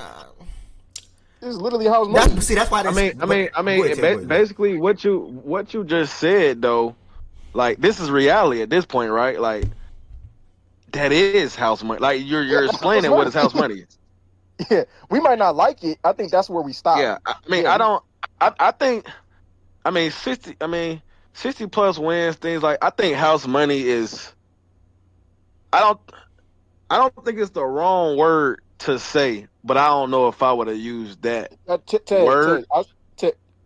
Just to your point, to the point, because we kind of agreed. What I said was, I mean, I didn't say house money before, but like hearing D-Mac describe it, I'm like, that's literally house money. But what I said before is like that would be my definition of house like money I said, too. I said certain players like Chet and Shea still have to perform. Like that doesn't let them off the hook from not performing. Yeah. Okay, I didn't. Okay, if you said, I agree with that. But I do think, what would I say? I think, me personally, especially watching the game yesterday, right, and how the adjustments that the Spurs made, right, when I came in here yesterday, and I said when Ev said he seen a tweet, right, and I agree with the tweet far as letting SGA play somewhat one-on-one, and maybe, you know what I'm saying, not just trapping all around the damn court and leaving guys open. I think it's easier to do that with no J-Dub or AJ, because even if like they weren't trapping him early, but they were sending late doubles and late helps. Like they didn't trap SGA early, but when SGA came out those actions, they trapped them. You feel me? And I feel like that was an adjustment that needed to be made. But with AJ and J-Dub, you're not just going to play one-on-one all around the court, because those guys can also take their man one-on-one. So I do think if the Spurs play them the same way without those two, I don't think there's a way they can win the series. I personally don't, because then you're asking Caruso and Case and those other guys to play better than what they already than what they already didn't play, right? And I don't think they can do that. So I do think those two guys do matter a lot. Like, and that, like, them two niggas that handle the ball, like nigga SGA out there, you know what I mean, dribbling all around the damn court, and it's just like shit. You know what I'm saying? Who nobody can take the pressure off. So I do think that matters. House money, it's crazy because like Jordan said, I want to use that word, but y'all are literally explaining house money. I just don't want to put that what's the word I'm looking for? Title. Expectation. Title. Like I said, like it Title. That's why they use it though. Like that's a. It lets players off the hook and that's more so where I'm going to. But I'm trying to find the word. If somebody can, I don't want to put that type of connotation to it. That type of title. Yeah, you don't want to give it that title. Let me read but I do think, like, I don't think that's a problem to say. I just personally want to use that word because I mean, bro, it's granted it doesn't. J-Dub played a really good game one when he was out there. AJ Mitchell, you didn't really feel him on the court, like far as scoring and things like that. But I think like your presence in these type of games matters. Like them being on the court itself matters. Damn, he's saying so much of what I said. I wonder how the chat responds to this. They still going crazy in the chat, by the way. But hold on, I want to read JID message on YouTube because he's been rocking with the show for like 4 years. Shout out to Jay. Jay, if Weston Jay will really do that music space, hopefully you pull up, bro. Because I do appreciate what you say about the music side of things a lot. Man, we used to do verses in spaces. Wow, what a time. Damn, bro, what a time. Yeah, nigga, you got a damn you got the monsters over here, nigga, and you be bullshitting. What a time. I told you weak as that. hell. But I want to finish. And I do think without those two, I think, like, to me, bro, the Chet shit, bro, like, I don't think he's that. People do. You know what I'm saying? So, and if you're telling me J-Dub and AJ Mitchell is out, what the fuck do we expect Chet to do? And I'm speaking toward that because I don't even think he's that type of player, me personally. I think he's a nigga that needs other guys. And when you don't have those guys, you're going to get the performances that I don't think he's that type of guy. So, I mean, when you got... Bro, why are you happy because somebody agreed with you, gang? It happens, gang. No, it's just crazy. Wait, what did I say? You basically said what Weston was saying earlier. That's why he's doing all that. Bro, and it's impressive to know, like, because that's my dog. Like, that's really my brother. And he has such a sound basketball crazy game. Really saying the exact same thing, gang. It's like you were in here and listened to me on a burner, and then came in here to like troll him and just say everything I said. I'm gonna try to read what some of the ladies are saying on Twitch. But let me read Jay real quick on YouTube. Ted, but to cut you off, Ted, yeah, that's everything that Wes was saying. So I hear y'all 100%. You can't be. When it was me though, they were telling me my tone was funny, and they were Right, your laughing. tone I was a changed though. Wes, comedian. how you were talking to us 30 minutes Your ago? tone What was you It's mean, not funny, even bro. the bro? same. I was It's a not even the What you mean comedian. your same. I was tone? trolling. Wes. I I Yo, was don't. your No, trolling. tone no, changed, funny gang. Like, fool. come on, Nah, bro. Wes. and I adjusted it for you all, but I was trolling when I How was was his saying, I tone? He was don't think. popping his shit. you know. No, I don't. No, Nah, I don't think his tone was contradictory. His tone was just literally funny. Lily, Like to hold me, on. it was literally Lily, humor. Wes and Tez don't view Chet the same. Tez think Chet not that, but they agree with this. Chet needs the other playmakers on the court to make life easier for him on the offensive side. So that's where they agree with. Jay on YouTube, you can't be able to propose better team with everybody there and quote unquote playing with house money. Now when things aren't in your control happen. Granted, context will have to be stated, but there's no house money quote unquote when you were the favorite by the masses, in my opinion.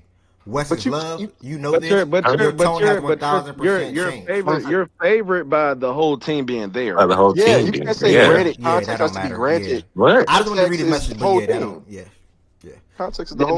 doesn't that doesn't even yeah, matter. yeah, yeah, yeah, yeah, Yeah. yeah.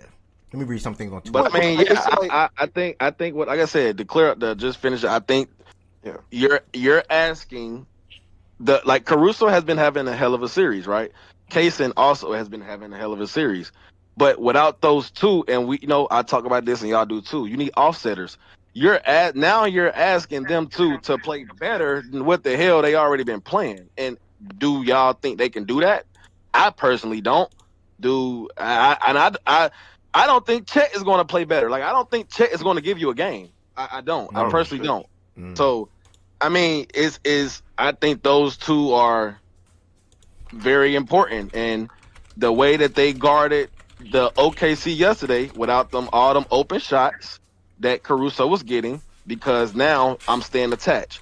My dog Case and Wallace, you're the way they was guarding, you're not getting all those open shots. They're staying attached, and if you rely on those guys to beat they man 1-on-1, God bless. You know what I'm saying? The game is already over at that point. And I just don't without those like granted, and it's not I'm not saying because I watch the same games y'all watch, bro. AJ Mitchell ain't been on too much crazy shit. But I think when those guys on the court still matters because then you can't guard me a certain way, whether if he's scoring or not. You know what I mean? Like J Dub on the court, you can't guard me a certain way, whether if he has 20, 25 points or not. What now you take both of them completely out are they even playing the rest of the series? Yeah. Like People have. I think people have I undersold don't think AJ AJ Mitchell's plays another game. impact. But yeah. Impact. Like he was impactful in very impactful game 2, and people look at the stat sheet and said, "Well, he didn't really do shit." But yeah, because his, people look at points, bro. yeah, his impact came from something that I spoke to literally 5 minutes, real time minutes into the series. It's like, oh, they needed a ball handler on the court with Shea. That was so easy to see. Like 2 minutes Bro, of Damn. real that time shit, into the series. that was a glaring problem last night. Yeah, Down in night 24 hours ago. bro. It was like I said, 2 minutes into the game, first game. Like it was clear they needed a ball handler out there with him this series, So and that's a lot of reason why I think they lost for first game because they didn't lean into And that just enough. and just to add to that, that's why like, because the chat, I always will appreciate you all. I've grown a lot with you all since our spaces only we went from days. strangers to friends. So no, I didn't go from strangers to friends with the chat. Well, But some people in I the chat, I hope. appreciate. Well, I don't know who's in there, but Well, we went from strangers friends to is very. brothers. I mean, it's a moot point. Bro, Wes is so To funny, my bro. Bro, this to what really nigga, does matter when I'm assessing like the series is kind of the point though. Like even prior to the series starting, I'm on record. Yo, we should close with AJ. Our best lineups will be with AJ. Excuse me, because we need that ball handling.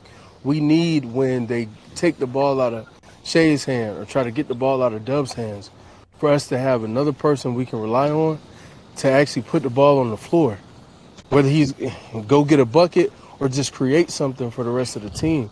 So to Jordan's point, these are all things that I was saying. That's why it's like contradiction is just so tough for me, man. Like I would hope I was represented a little bit better than that. But when I came in on the back end, but I did hear Wes say this, so I was here for this. Take take he asked it, but I didn't really get to hear all y'all answers. Take Fox and Harper out the rest of the series. What would y'all think it looked like then? With no J-Dub and no AJ, you saying? No, with AJ, with their guys there, No, and we're the healthy, Spurs. and their guys are hurt. Oh yeah, they lose like the Spurs. I mean, we kind of saw that No, after but game you 2 when we had will the put an space. asterisk Why is that a question? I'm beside it. confused. Wait, where did that come? No, With all due respect, the context of the space. I mean, you talking about the convo we had in the space because that I don't. context of that To be clear, was I don't know Harper, the Dub, context and that it was Oh, revolved that off was in a of. I'm just space. That was a asking. space convo. Wait, I'm confused. no, the context we had in the No, space was Harper being because it looked like Oh yeah, the what Harper was and going to Fox happen. thing that y'all were talking about. Harper J-Dub was thing. going to be out, Fox was going to be compromised, and Dub was going to be out. That's what it looked like was going to. That that's didn't why come to those are fruition the though. two names, right? That's why those Yeah, are the two names. But it yeah. could be anybody outside of Wemby, any two of their top 5 players. It doesn't have to be Harper and Fox Yeah. specifically, but it could be Oh, so Castle and somebody. not to cut you off, brother. This was a context on the top guys on the team. Like Yeah, that's the more top so. 5 players being without 2 of your top 5 players. Okay. Yeah, but Because that's what it was it's a for us. different What it conversation than what is. we're having right now, though. It's a different convo than what we're having right now because the convo we're having right now is they got their guys, nobody's out for them. The convo in the space was they both have guys out, so it's a little different. Right, But which is why I'm not doing But the it space wasn't. thing. It yeah, wasn't. that's what I'm. Yeah, Yeah. It what you wasn't was. That's what I'm OKC. saying, yeah. It wasn't OKC fully loaded, and the Spurs were out their Right. top That guys. was for Okay. Yeah, we for the haven't had that space. convo It yet. was the space. It was Jordan made a comment that I just disagreed with vehemently, and this is why it ended up being a thing. Mhm. Hey, J-Dub is. You can make the argument Harper's more important than J-Dub. 1000% disagree. Yeah. And I was saying with Fox. With me thinking Fox No, gonna I be said comfortable. with Fox coming back, and you were like, well, Fox may not be healthy. Yeah, And but you I'm gotta not add so that part sure. though, brother. You gotta add that part matter. I'm saying Nah, not I really, said because even with. if Fox wasn't there and Harper was still starting, like Jada would still be more important. Like they would still need Jada more. No, but my No, comment wasn't in a but Oh, my vacuum. bad. My comment was my comment in the space wasn't in a vacuum. And we can, I mean, it's there. We can go listen to it. Like the comment was, if J-Dub is out, and then Harper is out, and then also Fox is. I thought Fox would be operating because they said high ankle. I thought Fox would be operating at a very limited capacity where he's playing, but he's not himself. I said that that doesn't dramatically shift one way or the other for me. That's not like, oh, OKC's let off the hook to win the series now because J-Dub's out. Well, their whole concept is Harper, Fox, Castle, the guards around Wemby. The OKC should still think that they could win that series if Fox is very compromised and Harper's not there, even with And, J-Dub out. Hey, and you my, think my you think Fox look good, Jordan? You said what? Movement wise. Yeah, all right. He's a little think he better looks than I fine? thought he would be. A little better than I thought he would be. I mean, bro, he looked He's fine on the until floor, bro. That's what I think. He's on the floor. I hear. No, Yeah, yeah, he's on the floor. No, it's not. No. That was I thought the just Fox shit genuinely out. me asking Jordan a question. I don't. Oh yeah, It wasn't no, a the little better missing than I players thought. point. A little better than I thought. I mean, he's rebounding the ball. That speaks to like he'd be able to get up there somewhat. Like 10 rebounds, kind of crazy. I mean, And he was actually you still see some limping though. Like yeah, I don't yeah, want he's not to like. himself. Yeah, you still see like even when he laying the ball up and coming down, it's limping going back down the court. But I mean, it's the same way you could say if J Dub was there to me, BJ. Exactly. I think niggas' presence matter though. Like niggas just Bingo. being Yeah, like, that's Oh true. yeah, That's yeah, true. yeah. like No, but Fox, I Can was I just add saying no. something? But my thing is like like I was just saying like how if good Fox did was Fox the look? best player, if Fox was the best player on y'all team, then that's a different topic. But he's not. So Can, him just being on the court with all the other good players that y'all already have, plus Wemby, like that matters regardless if he has 20 fucking points. Especially with Castle's let turnovers. me ask something real quick because this keep getting tight. Yeah, like now you ain't we ain't seen another Castle 10 turnover game. Yeah, Like, and that's what I was saying. Like that's why we need him to get Castle off the ball because nigga, I text you that shit. It feel like pressure. I said pressure. Oh shit! Oh, my brother, what up, man? Oh shit! My now you nigga, can make the argument, BJ. No, Yo, go ahead, BJ. Des. Brown. We're still here, process. We haven't left it yet. And BJ, now you All can right, and process. a testament to y'all winning. 10 turnovers going down to 3. Now shit out of 7 of those turnovers, All right. now I those ain't could be really points. against Knicks. Them are points added. You feel what I'm saying? Like, turn the ball over, you have no chance to score the ball. 10 turnovers going down to what did he have yesterday? 1. Process, and what did he have? Not yet. I'm gonna be home in a little bit. Why? What's up? Or 2. I was gonna see if you want to take a shot with me, brother. He had You one. can't come to the cookout. Can we take a shot? I know you got alcohol in the crib. Yeah, game 3, Fox had 4 turnovers. He was the one who turned the ball over. Process. Let me hear what you said. I didn't hear what you said. 3. Last night, Castle had 1. Let me game 3. Woody had 0.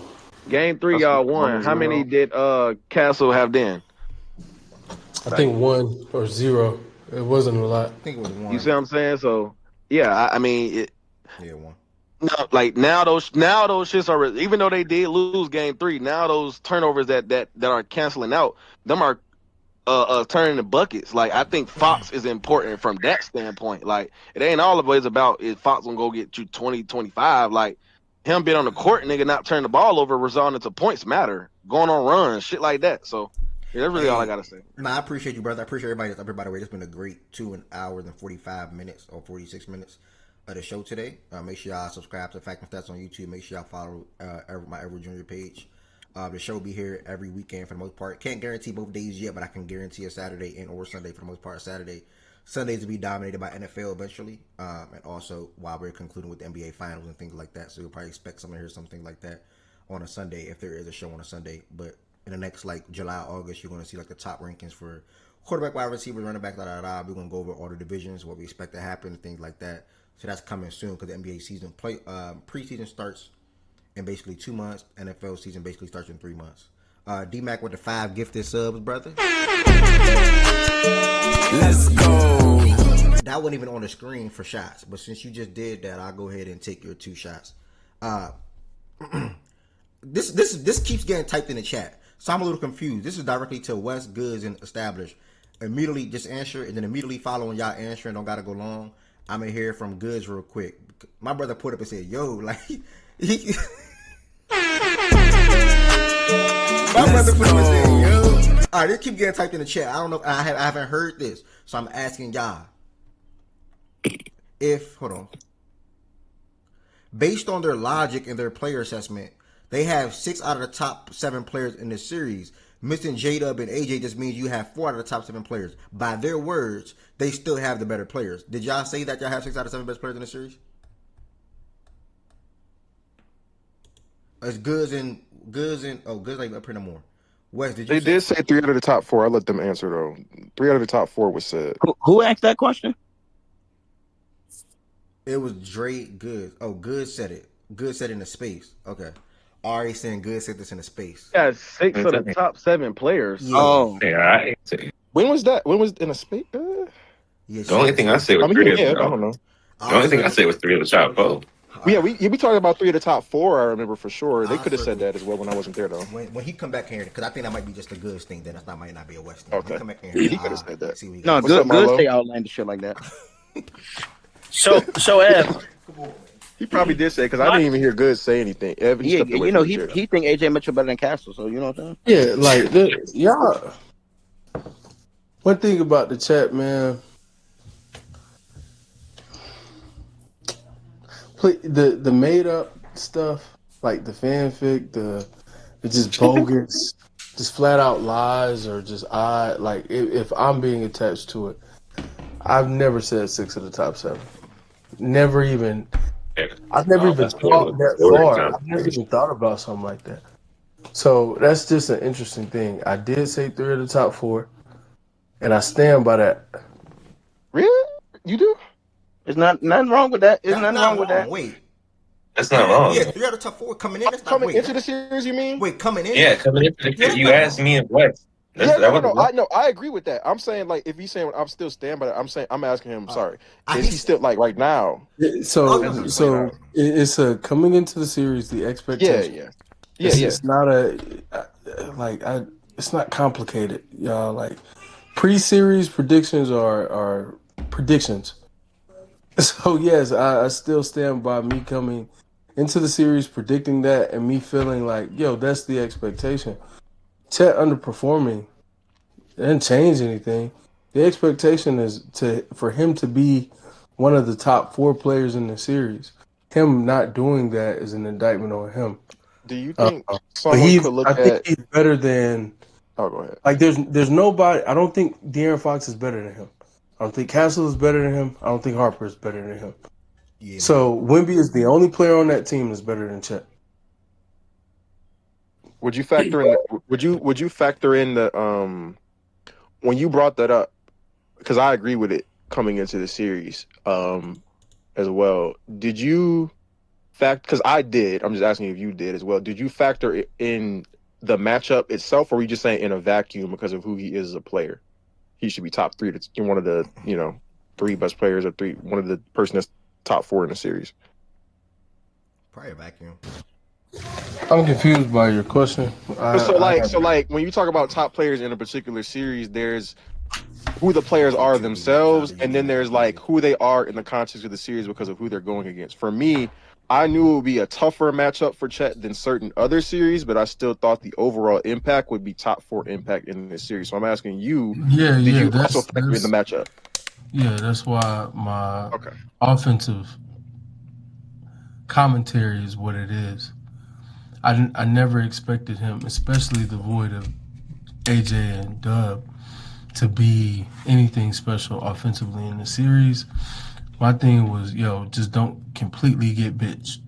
And in the games where he hasn't, been made to look like a word that I won't say up here, I think he's been, or we've won. I think we've won those games. Ladies, we come have. to the stage, man. Lily and Nana already come up here, This man. nigga start taking shots and that. No, bro. I'm saying because they're funny in the chat, bro. Yeah, but let me hear from my dog Process. He on bogus. What's up, Process? Talk to me.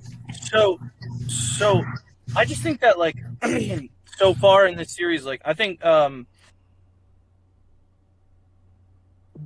role players big part of it. Oh, no, it's not.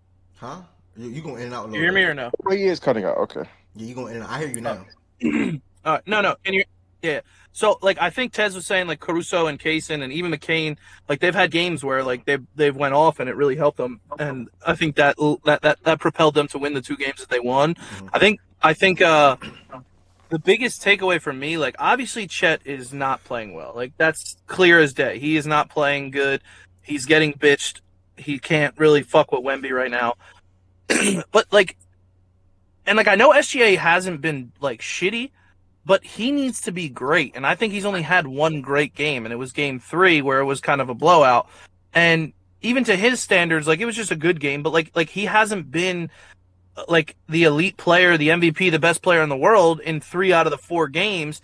And I understand that like the way that they're guarding him and they have a really good defense, and having a guy like Wemby down there is going to be tough. It was amazing in game 2. You're wrong.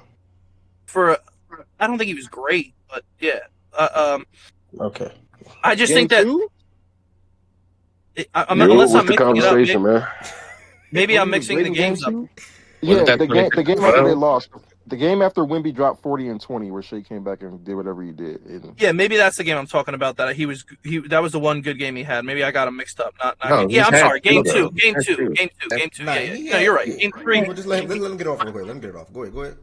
No, yeah. Game 2, that's the game I'm talking about. That's the one game he was really good in, and I just think that he needs to be, bro, he was good last game too. Last game, yeah, I was gonna say he was good game. Let him get it off. Last night, why are y'all saying? Like you're saying game 3. Yeah. Okay. He was again. Game 3. That's when they blew out as well, and yeah, he was good. I'm not saying he hasn't been good. Just let me finish before. But the games where they don't have the guys helping them out as much, and they don't get enough from the role players and their secondary players, he hasn't stepped up, in my opinion, to where he needs to be as a player to propel them to win some of these games. Let him finish the game. So be what you said? So you want to be Superman?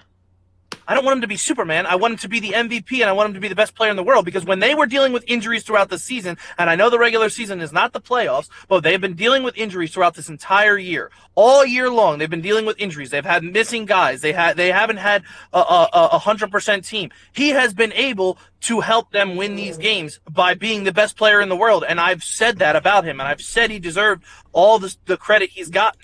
And I haven't seen that in these big moments in some of these games where they're not kind of like blowing them out and they're not getting production from like role players. Like McCain had a really good game alongside of SGA. Caruso's been having a good series alongside him. But when those guys, like yesterday, when those guys haven't been good, he hasn't been able to try and take over the game. And I'm not saying that's what he has to do every game. That's not how OKC's built. That's not how they run their offense. That's not how they've won championships. That's not how they're gonna whatever. But I'm just saying, when you need, after this, can I respond to process? When you need him in those moments, like I understand blaming Chet. I understand blaming injuries. That's 100% facts.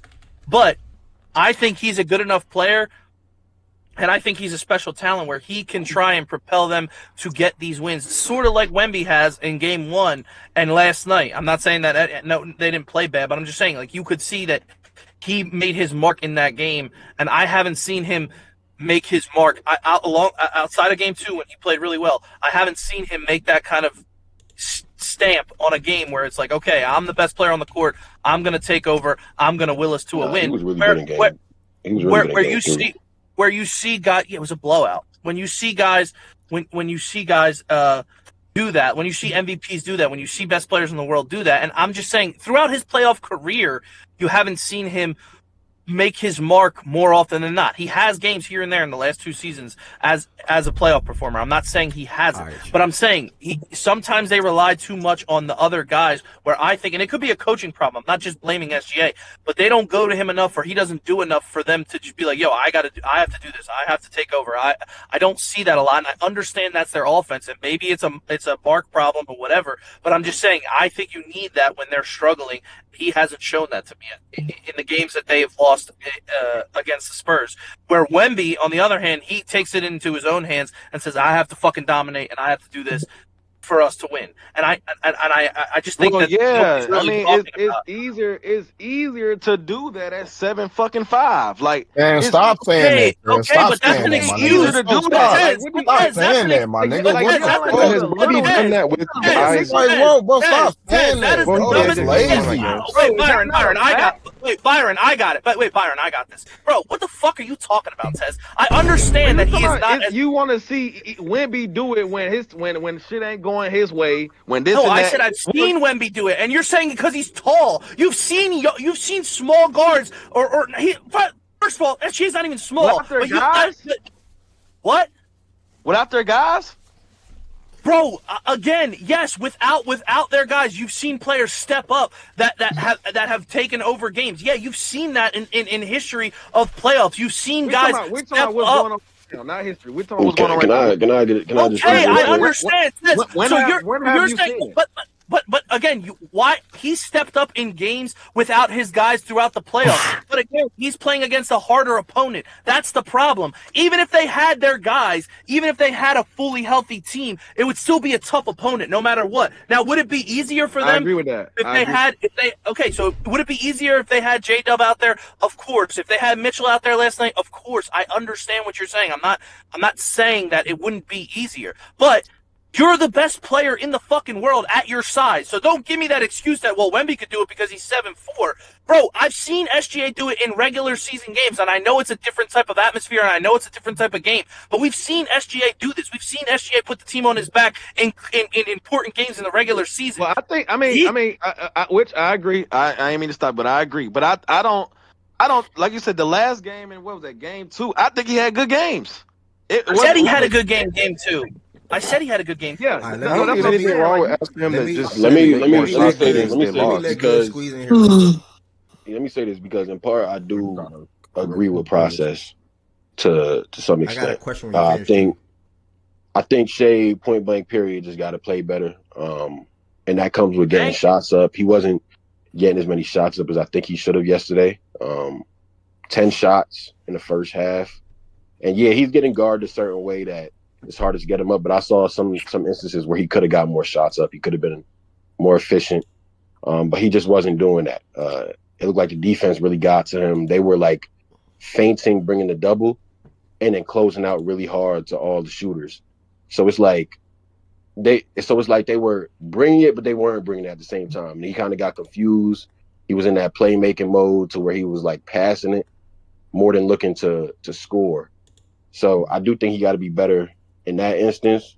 But on the other side of it, bro, it's going to be hard because these are the top two defenses probably of this generation right now. So it's harder. It's easier said than done when your two other best ball handlers are not out there with you, and your secondary ball handler is Jared McCain. And McCain is not shooting well. Yesterday, he wasn't playing well at all. And then the rest of the guys are 4 for 26 or some shit like that from three. McCain's getting too many shots too, right, Goods? So don't you think McCain's getting? But he's saying, Goods. I don't know if you was up here. He want the nigga to be Superman. I don't, bro. That type of game, wait a minute. Game, time out, dog. You guys compare him to Ted. You compare that motherfucker to the best player in the world, and he is that this year and last year. But you've seen, bro. Luka Doncic has done that in the playoffs. He had to be Superman. He better than Kobe. But you've seen guys have to do that to his stature. 1-on-5, bro. I'm not doing a comparison, bro. This is a fucking game, bro. This not a playing 1-on-5. I'm not saying, bro. It's not 1-on-5. Stop saying that shit. Like you don't have help out there. You also bro. I'm not. Bro, understanding Alex Caruso this shit, had 30 hard to ask him to make more shots. Y'all trying to go to the level of player he is and telling this man when shit back against the wall game when your niggas ain't goddamn doing nothing. So what y'all want to? The greats do that though. It's not to. And that's like what is this talking about, bro? Like you get put in that's what the greats do. They're not, bro. We watching it, bro. They're not, bro. Do y'all see how they guard it? I do. Get guarded like that. Make your shot. I'm also seeing them miss Hold on. Bro, are you dead ass right now, Tess? One of the first things I said was these are two of the best defenses of this generation. Correct. It's easier said than done. I know. I agree with y'all that he got to be aggressive and getting shots up. I agree with that. But on the other hand, wait, hold on, Goods. 1 second to your defensive it's so funny point, how right? we discuss. Wait a second. Wait, Goods. You said this is two of the best defenses. defenses. Games like this, bro. And what? Says you love Kobe. Kobe had a lot of times. Yeah, I know that. I know that. Fully healthy though. I know that. I know that. If we talked back then, I would. Yeah, if we talked back then, I would say he needs to play better in these series, and nobody absolves him from that. But the flip side of it, Kobe has put a fucking team on his back to will them to win, and I'm not saying that SGA needs to do that for the entire series, Tez, but a game or two where Jordan he is clearly. Jordan just said one game. Yeah, give me one game. That's literally one game where he backpacks. So if he is that, have you seen SGA game two? He didn't. Yeah. Okay. Game 2, he was very good. He wasn't. He was very good. He wasn't like. Scored 33. He didn't need. He didn't need. He was great. He was great. Man, that man. Bro, I'm not. 40 and 20. Everything. Bro, I'm not saying that. You gotta go 40 and 20. No, but I'm not saying that, bro. Bro, I'm not saying that he wasn't good. I'm just saying. These are the great, like West. Hold on. Ev said it. Wait, hold on. Ev said it. That's what great players do. And Tez is kind of like saying, "What do you want him to do?" Even Wemby hasn't done that with guys. Yeah, wait, but Wemby. Wait a minute, but Wemby has more great performances and moments. In game 1, he didn't have his starting point guard. He put the team on his back against the best generational defense we've seen in this generation. So you said it's easier said than done. Okay, he did it. Yeah, is he 7'4"? Maybe it's easier for him because he's that big. I get all that shit. I get it. Like Tez, I know he's a big guy. I know it's easier for him. But bro, we've seen SGA do this his last 3 years of his career. He's a two-time MVP. Like, and you're saying like, what do you want? Wait, hold on, Tez. You're saying what do you want him to do? Exactly. That's my point. OKC had the game plan to guard him with Caruso and Dort the whole fucking game. That's on OKC Oh no, I'm talking. I'm not. You talking to me? No. To Tez, processing what Tez was saying. Oh, to Tez. Oh, with the yeah. 7 foot thing. And to what Process is saying, Caruso is what 6'2"? So 6'3"? that's OKC fault. Game plan. I'm not saying he didn't fault. do it. I'm speaking to it. It's easier to do that. Yeah, but Tez, you're saying this is a great. I said he didn't do it, gang, or give it, or not. No, hold on, wait, bro. Tez? Who's the better player to you? Out of SGA and Wemby? Yeah. SGA. So what the fuck you talking to me about? Exactly. Bro, his team is fully healthy. Did you not just hear what Ev? Did you not just hear what Ev this just is said, so bro? infuriating, and this is also why He said part of the game. Wes, I put the injury. Hold on. Tez, Process, all of y'all, hold on. Go ahead. This is my biggest issue with the best player in the series thing, and I'm glad we got here, and I'm glad Byron just said that. Yo, Wemby's playing better. He's supposed to be playing better. Do you see his team is fully healthy? His squad is out there. The advantages that he needs to play better, the creation, all those things, it's there. Shea is devoid of it. So when we talk about, who's better in the series, so what are we talking about? Wemby's performance, if he was without two of his guys, I don't think Wemby would be averaging 33 on the same efficiency. I think some of these same things y'all are saying about Shea, y'all would be saying, potentially be saying about Wemby, or you would do what I think a lot, not Byron specifically, but the cast as a whole would do what I think people do when it comes to players they like versus players they don't like that much. Hey, well, Wemby, he don't have his guys.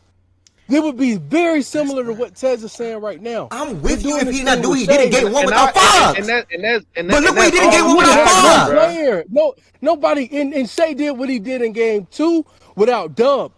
Nigga, what are you talking about? Okay, but he did not outplay. It was not over game 1 though. AJ, hold on, stop. Because he did what he did in game 3 without Dub and AJ. He did what he did in game 2 without Dub. So what is this whole thing? This is what I'm saying. It doesn't make Game sense. 3. Yeah, Game but 3 you're was getting. good. It wasn't. Yeah, but game 3 was good, but it wasn't y'all gotta stop that good.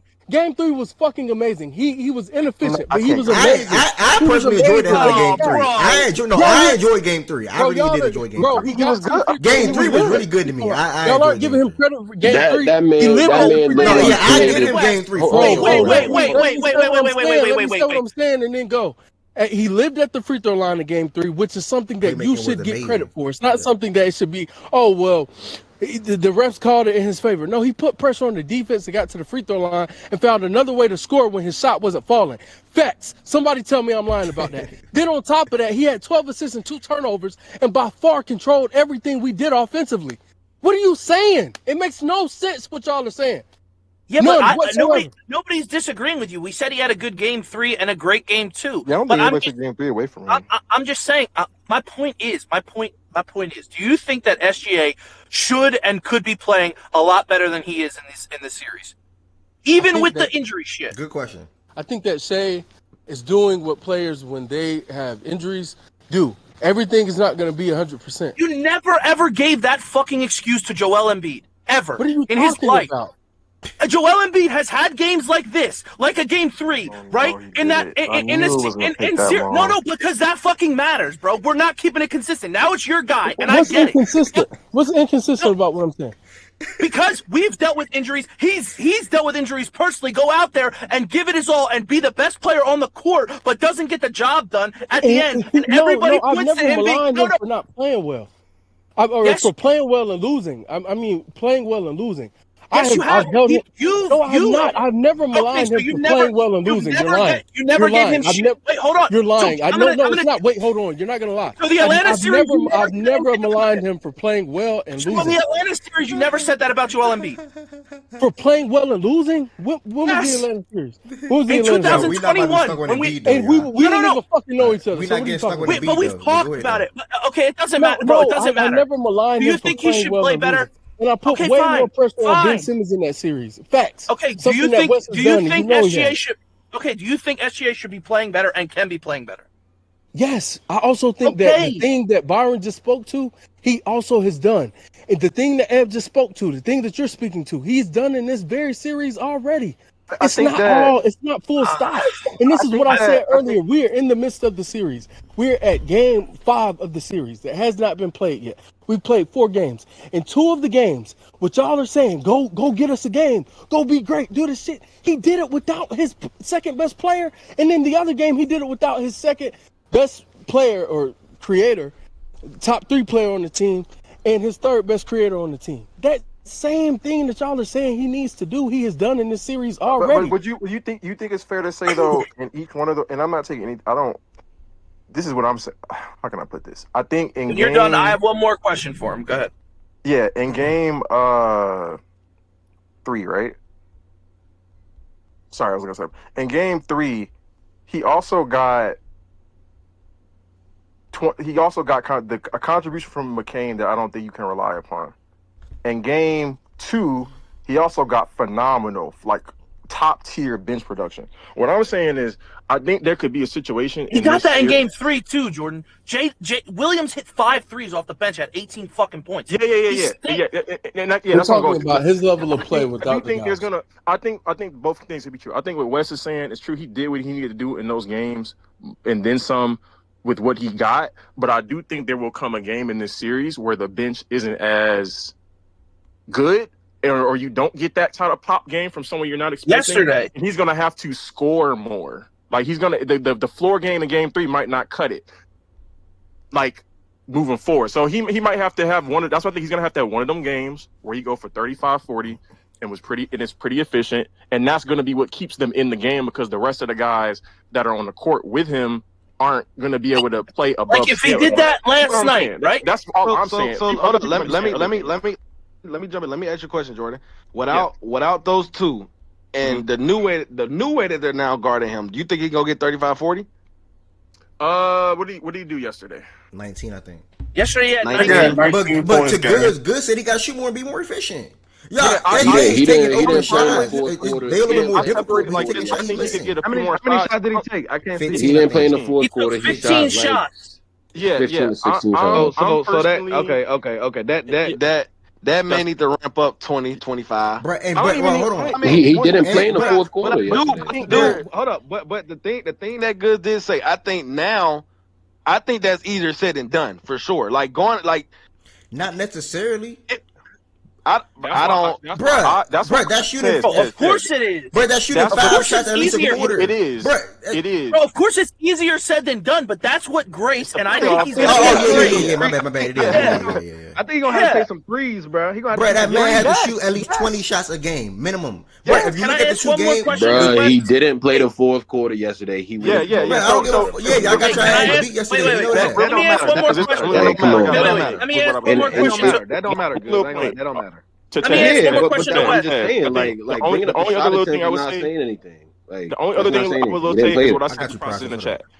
That's why to me it comes down to make your shots. I don't care if he takes 15, 17 shots, and that's with how he's being guarded. That's what's dictated. Cool, but I might need 8 or 17 or 9 or 17 as opposed to 6 or 17. I'm not shooting down game 3. I'm just saying as an example where he might. I'm following. Yeah. He's gonna have to be efficient in the shots that he takes. If he doesn't take as many shots because he's getting guarded a certain way, I'm cool with that. But you need to give me one of them games where you still make a high level of your shots because you're capable of doing that multiple times in the series. He's very capable. Yeah, he did it in game 2. So I think what, like I said, that happened yesterday. His bread and butter is that free throw line extended. That's now yesterday. There wasn't early traps, right? They were letting him get to that spot and bring in the double there so he can't get the shot off.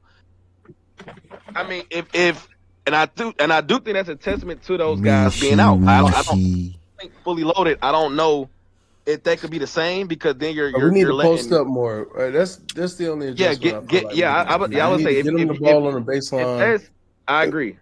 But if that's his spot and they know that's his spot and they're taking that away, maybe he needs to start from maybe that needs to be his starting point and not trying to get downhill to that spot. Now on the other note though, who the fuck gonna handle the ball? So I think you got that problem too. So Wait, let me ask one thing to Wes. Go ahead, Wes, and then if I'm gonna ask J-Dub some real doesn't play the rest of the series, because Mitchell might come back, right? And J-Dub, it's still up in the air, right?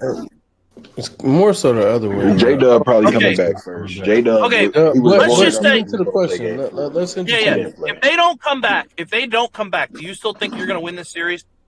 I think the Spurs should win the series. Yeah, Spurs should win. No. If one of them don't come back, Hold on. I'm glad Goose going there. Hold on. West is throwing me off Hold with on. that, bro. Wait a second. You said you think they should. West Do is you? throwing me off with that. If they don't come back, do you think you guys will still win this series? I'm asking I you answered guys. the question the way No, I'm no, answering the question, bro. No, but I'm asking your opinion. I understand what you're asking me. I'm he non-committal. want to still be able to get his. He want to still be able to do laps. He want to still be able to celebrate. You think it's about laps? If both them ain't saying no, I don't think Can't do that, bro. It's easy No, for I me don't to think we speak for win. myself. I actually can. Like if I want to say we're going to lose the series and then we win, I can run laps on them like I can do that. Yeah, that's fine. No, I'm not trying to. I can do it. Hold on, stop. I can run even more laps. I can get even more cardio in. I can get even more cardio in. If That is the way this we're not plays winning out. the series. But that's not what I'm trying to do. So it's not what you think it is because I'm not. I don't gain anything. That's not even what I'm trying to do. Hold on, stop, bro, stop. I gain more from being able to do that, like from doing it from Byron's perspective. If that's what I'm actually doing, I gain more from doing it that way. I'm not doing that. What I'm saying is I expect the Spurs to win the series. They should win the series if our guys are down, but I'm not going to pick us to lose. And I've told y'all that several times. I'm not picking us to lose the series. I expect the Spurs to win. I think they should win. I'm not going to say outright we're losing the series. Exactly. That's why we get no L. Yeah, that sounds like me when it comes to my favorite players and shit. No, but that's fine. Wait, hold on. What do you mean it sounds like He's running away from me. I be doing stuff like that about Luka, bro. Hold on, Ed, wait a second. No. Just step aside so other people let Eb say what he's saying. Explain that. But Wes, on my soul, bruh. When I spoke on Luka being the best player in the world, and y'all know I just be saying it to say it. When I be saying it like that, you like, bruh, nah, how are you saying this and that? But you think AJ was but how are you saying that you're not going to pick y'all to lose the series, but you would expect y'all to lose the series? Nigga, just say it then. Like, why not? Bro, I'm literally telling you. Nah, fuck that. Say it. Be a man. You got to lose the series, right? All right, bro. So let me know when I can. I'm about to take my shirt off, bro. Oh shit! He's first I'm about to take my shirt off, bro. Wait, what you about to take your shirt off for, nigga? Why is that? Can I just say one thing? Because I asked him the question. If you think that they're still going to win the series, but you said they shouldn't. He's not even saying that. He's not even saying that. I know what he's saying because he's a fan, and you do the same thing, and I don't think it's right either. Exactly. But my point is, the reason he's sticking with his team, because he says he thinks he's not going to pick against them. That's not what I'm doing. That is not what I'm doing, bro. So then, what are you doing then? Explain it. I'm non-committal. Either I'm doing what I'm putting the. You don't even know. No, he's talking to I have it's that simple, bro. Y'all making this harder than it has to be. If J-Dub is out there healthy playing game 5, he's picking us. But that wasn't the question. But that wasn't the question I asked. Man, shut your ass up. Shut up, Crown. What I have said, I'm putting all the pressure on San Antonio to get the job done. It's very simple. That is the expectation. That is what should happen. And I'm non-committal on the series. What I'm telling you is the Spurs should win, and they better win the series, or else. That's it. You want me to pick for the sake of your enjoyment. If I stop talking. I'm talking. Stop. If I must pick, it doesn't have to be that. I'm talking. If I must pick, and you want to hold my feet to the fire, okay. I'm picking the Spurs to win the series if J-Dub and AJ Mitchell are out of the fucking series. If that's all I was wondering. Feel good, cool. The point is the same though. The expectation is on them. There are no expectations on us if they're out of the series. And if we win, oh my God, rule the day that we upset them without AJ and Dub. That's all that's being said. But this whole thing where we want to make you say it the way we want you to say it is odd. It's so silly. It's odd. That's not what That's not what I'm trying to get you to do. I would say that's what I was doing. I told you. What are y'all saying? It's nowhere near the Luka convo. What are we talking about? That's not what I'm trying to. Wait, Wes, I didn't answer that question. If AJ, I mean, I'm sorry. Obviously, if AJ and Dub is out, you saying you picking the Spurs. I don't have nothing else to say now. I don't have nothing else to say. Yeah, but that's not what I was trying to get you to do, by the way, Wes. That's what they tried. When you said that, that's what they were trying to get. Yeah, My point. I want to hear what you saying, Goose, because my point was, exactly. I'm not trying to get you in that kind of gotcha bullshit moment. That's not why I asked you the question. I asked you that question to see if you still think that OKC could win without them. Because if you do, that goes to my point on how good you think SGA can and will be in the series, and I was just wondering if you can, if you think he can reach those heights, because the only way that you guys win without those, the only way you guys win without those two guys is if that guy steps up to the plate. And if you pick them to win, in my opinion, I think that you think he could get to that height. I wasn't trying to say like, oh, if you pick Spurs now, that's bad psychoanalysis, bro. This isn't about Shea or anything. This is about the team. I don't look at basketball that way, bro, and I never have, I never will. Basketball is not about the one player overcoming. No, because again, there's nuance to it. The way he's being guarded, this whole notion that he's supposed to just go scorched earth and be and also this does not happen. What you all are saying, bro, when you cannot get open shots, when a team does not ever let you get to a spot where you can see 12 relatively open shots in the game. Just 12. You're not supposed to play at Michael Jordan levels. And when Michael was doing it, he also was not being guarded the same way Shea is being guarded. Hold up. Yes, illegal defense. I ain't gonna lie, you might have just gassed 12, gang. Like that might be. It might have been 5. Yeah, but that goes to me. That's on the. To me, I never said that. Offensively, that's an indictment on your coach. That. Chet is no. I always say J-Dub better. Impact, and player to me. Chet might be more impactful. J-Dub's been a better player. I just want to say 1 second. Process. Tween. No. Hold on. Tween. I mean West. They was asking me who were your 3 out of the top 4 players in the series thing coming into the series. Yeah, ladies, very clear, ladies. Coming into the series, and I agree with West and anybody else that said this, they had 3 out of the 4 best players coming into this series. SGA, Chet, and J-Dub. I'll make that very clear, y'all. Y'all keep saying it in the chat. Obvious. And yes, they only lost one. But the other one needs other initiators / creators to help make easier for him. We just stopped at 4 though. If we never did the experiment that we used to do, top 10 players in the series from the 2. So it's silly, bro. Y'all just grasping at straws to try to actually. We got you. Like it doesn't matter, bro. Like it's so funny because it was nowhere near the same type of angst and pressure that y'all wanted to put on people. But it's about, again, we're not those type of fans, bro. Like, we actually are fans. We're not supporters. Supporters got to do stuff like this. Real fans, we were fine after game 3. We were comfortable where we were. We spoke about the game when we moved. The chat wasn't acting the same way. Also, it wasn't this type of energy. Fans, it's so y'all crazy, Spurs bro. niggas. Y'all hear that, Spurs niggas?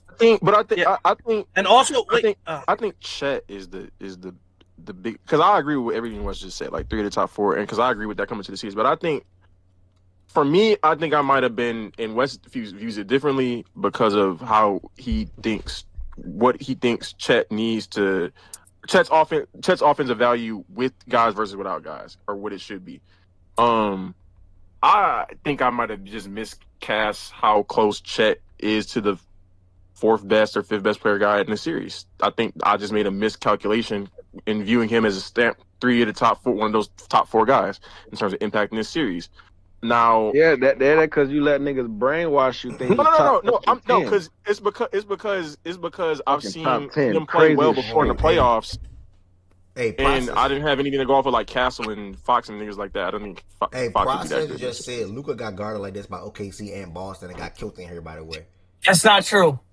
Yes, he did, bro. You guys are tripping. You're fucking crazy, dog. I'm not saying. Wait a minute. I'm not blaming. Wait. Queen. I'm not blaming. Wait, no, because I'm not blaming SGA for the way that he's not getting his shots. And I was gonna say this to Wes. I was gonna say the way he's getting guarded is 100% a fact, and it goes to why he's not having a lot of great games. He's had one good one. One great one, one good one. That's it. But Against I'm saying, Boston? then you should Fuck look. no. Are You you should look. serious? You could have said the Warriors. Wait a minute, bro. Shut up and listen. They blitzed Good. Tween, hold up, bro. And they I'll played let you gap talk. help. That's I'll not let the you same. talk. Queen, I'll let you talk, bro. Wait a second.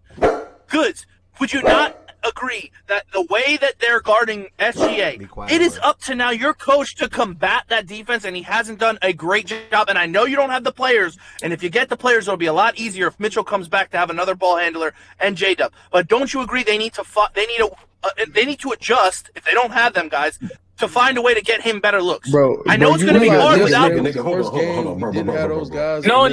Yeah, how could you wait? Everybody, wait. Let me yesterday. process. Wait, I know. I know that, West, but now they have to adjust to get him better looks. Okay, so let it happen. What is all this hating about? What is all the I'm not. Is it 7? I was asking if you thought it could. At the end of the day, Luka had another ball handler beside him. Luka had another ball handler beside him, though. Like, so it doesn't really matter. Like, yeah, I get it, bro. I know. I'm not also that's SGA not true. Guard or superstar guard. That's not like true. this in certain series in the playoffs, y'all. Like, I'm a Tween, bro. Let Tween tell y'all what really happened in that Boston series. That's not true.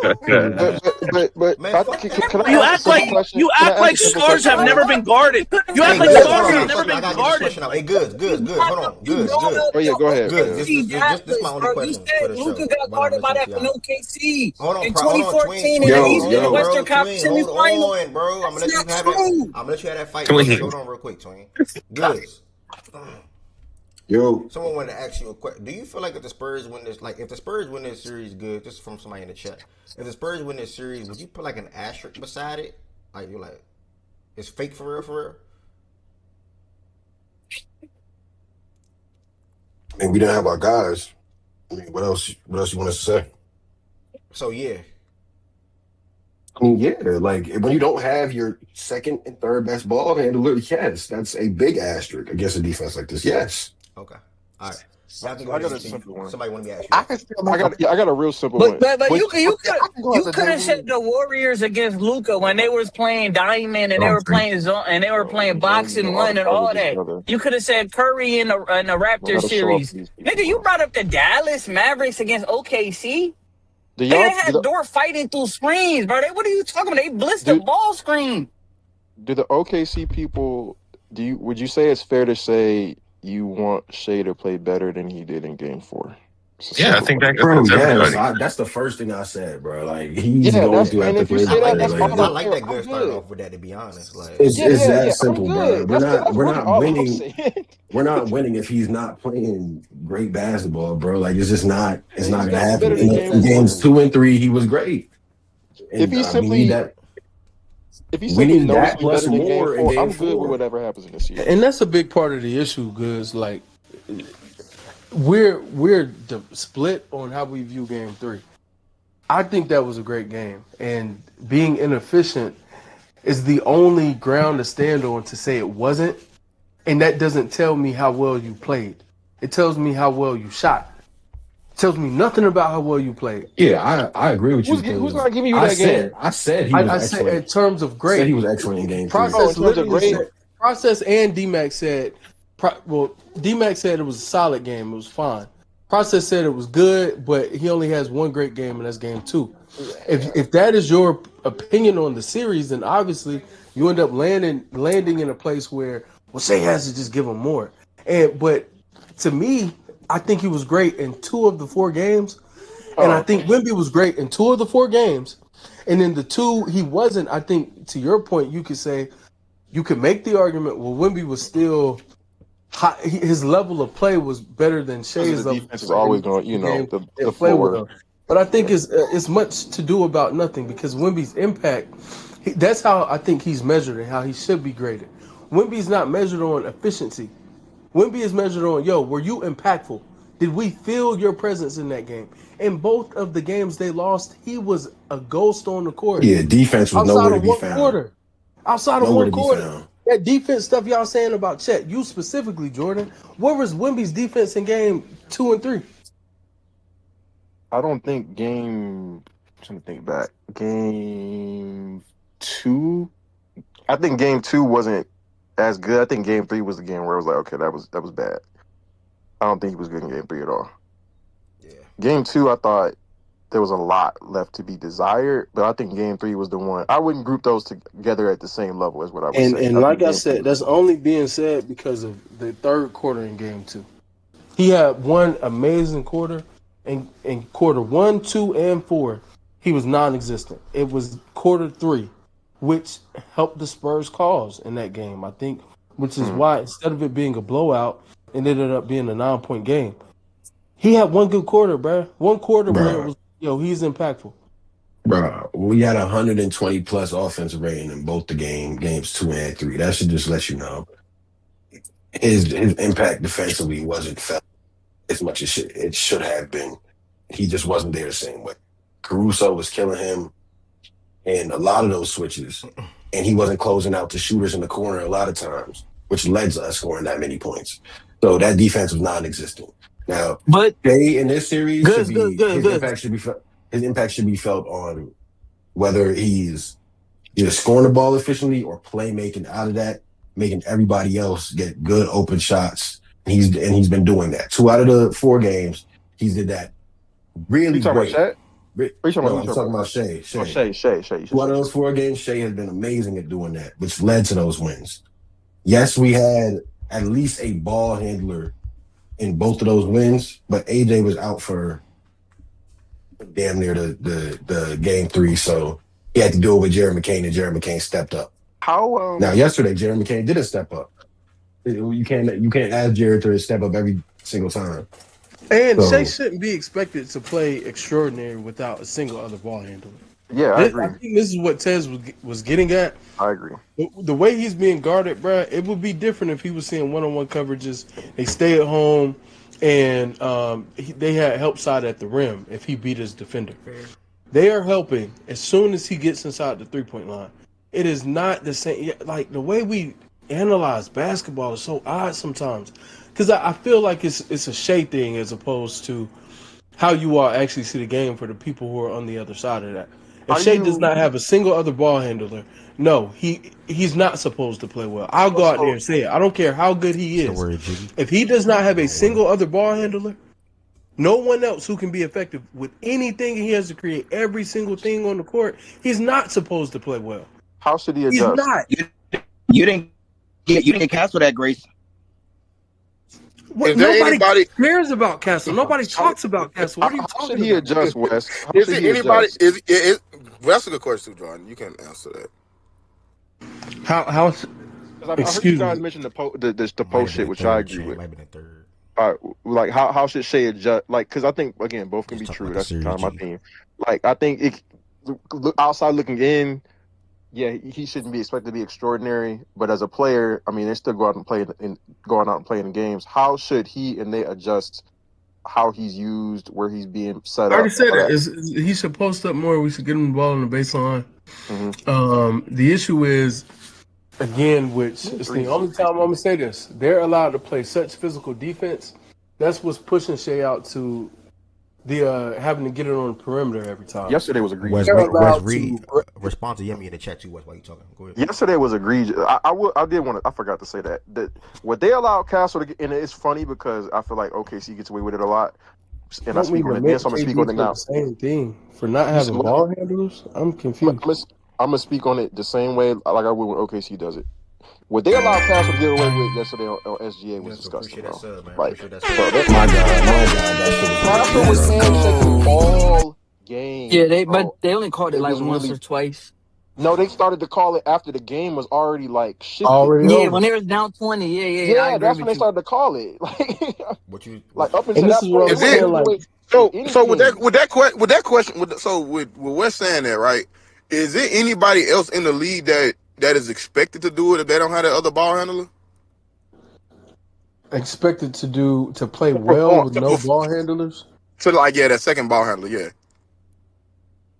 No other guard. The Nah, only there's no other guard. the only other player who has I think has had that type of expectation has been obviously LeBron, and I think Steph. I think, but his fan base, I will say, the people who support Steph, they have argued against that.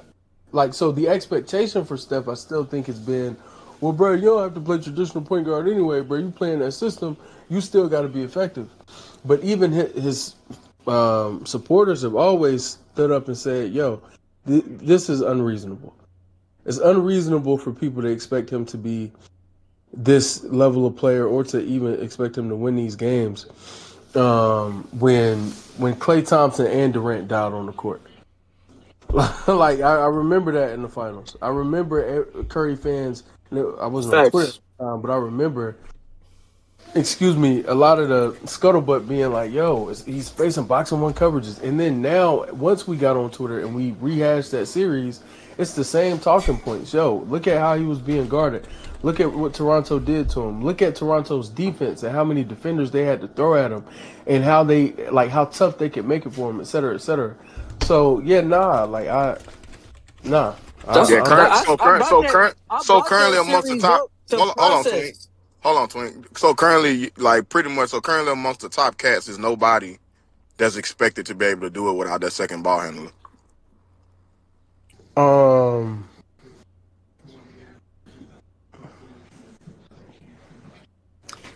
Maybe Nah. Giannis at some point. Maybe Giannis at some point And has. I'm so. That's why I'm mad. This nigga can't like his health at this point with him, because even in that damn game 7 with Boston, with him down Chris Middleton, he was still expected to do some shit. He was But he still had Drew expected. Holiday. That's the thing. He He had he enough did have guards. Drew, but at the same time, people know how much Chris meant to that team from like, especially closing wise. Yeah. How much Chris meant to that team from like an on ball creation standpoint with Giannis. So that's what I'm like, bro. I'm so mad this nigga can't stay healthy, because I think the only other person that you can maybe think about is probably Jokic. Like, people still maybe expecting Jokic to still perform a certain way. I mean, if Oh yeah, Jamal that Murray is, 2021 series. I was Yeah. thinking that disagree name, with No, that. man, no, but his no, no. expectations No, not no, there no. yet. Twin, he's right about that. That yeah, 2021. I Against was the thinking. Warriors? Yes, people. Yes, I remember that vividly, and I also remember how in 2022 how, because that's when I got on Twitter, how people spoke about his performance in that series, and how the pro Jokic people were like, he still played well, and look at the task that was in front of him, and the anti Jokic were like, nah, bruh, he lost in 5 games, and he exactly, didn't play well enough, and exactly. But it didn't but he matter. was Are getting y'all? no. But This is the thing. But y'all are approaching that from the level. the first 2 games, he was getting outplayed by Jordan Poole. Though that's different. Like his level of play was so atrocious. It like nigga, it goes what you're saying, Y'all but say that's stuff not. like that, but the people, I'm not disagreeing, Twin. He should outplay Poole. But Poole has no pressure to play well, and he has every advantage to actually go be good in that No, series. I'm not doing that. MVP of the What do you league, mean you're you not know, the doing What first that? he two said was Let's true, games. see though. how that goes. Yeah, what he said was true. Oh, and that was 2022, not 2021, No, he right? was MVP though. No, I'm just trying to get the year right. I kept But saying you don't think that's 21, it was still true 22. though? Even if that's the case, that he should still be expected to play better than him. You Yes, said what? you supposed to. Even if he doesn't, even if the pressure thing, like you said, which I agree with, you don't think that even with that factor, then he should still be expected to I that's something I said. Yes, Yeah, okay. the expectation should be this, but when it does not go that way, and a guy is playing really, and again, like I don't know, man. That's really low hanging fruit to me, and it doesn't say much about anything. But Poole, Yeah, no, because in a yeah, really great situation, made shots and played really well in these games where he it was lined up for him to play well. It's just about his level of talent in comparison to Jokic's. yeah. That say much. So Say yeah, much. to me, It doesn't tell yeah, me anything about the series or it's anything. always to me about how well you do your job relative to what your situation is. That's how I For real, always right? I want them hot dogs and view it. burgers, bro. And I'm about to get on in the grill in like an hour, bro. Yeah, real shit, man.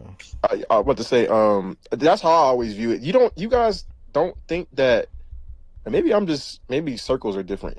Because to me, most of the top players, I feel like have in recent years been expected to still, like with how they get talked about when they don't do it, still do it for the most part. Y'all sound like y'all are saying the opposite, where it's like an anomaly for someone to still be expected to go do it.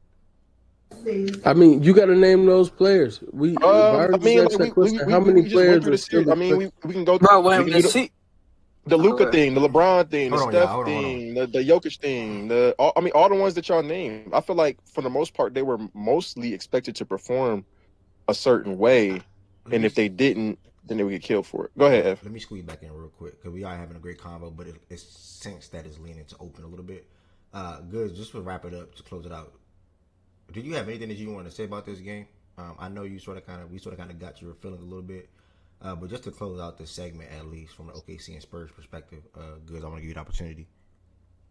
Yeah, I mean, I gave like a synopsis on the game, like coming into this for after game 3. Like, I really think like it's going to be difficult with at least one of your ball handlers not out there. That's why I said the Spurs should win game 4 after game 3. I said it. I'm glad we won game 3.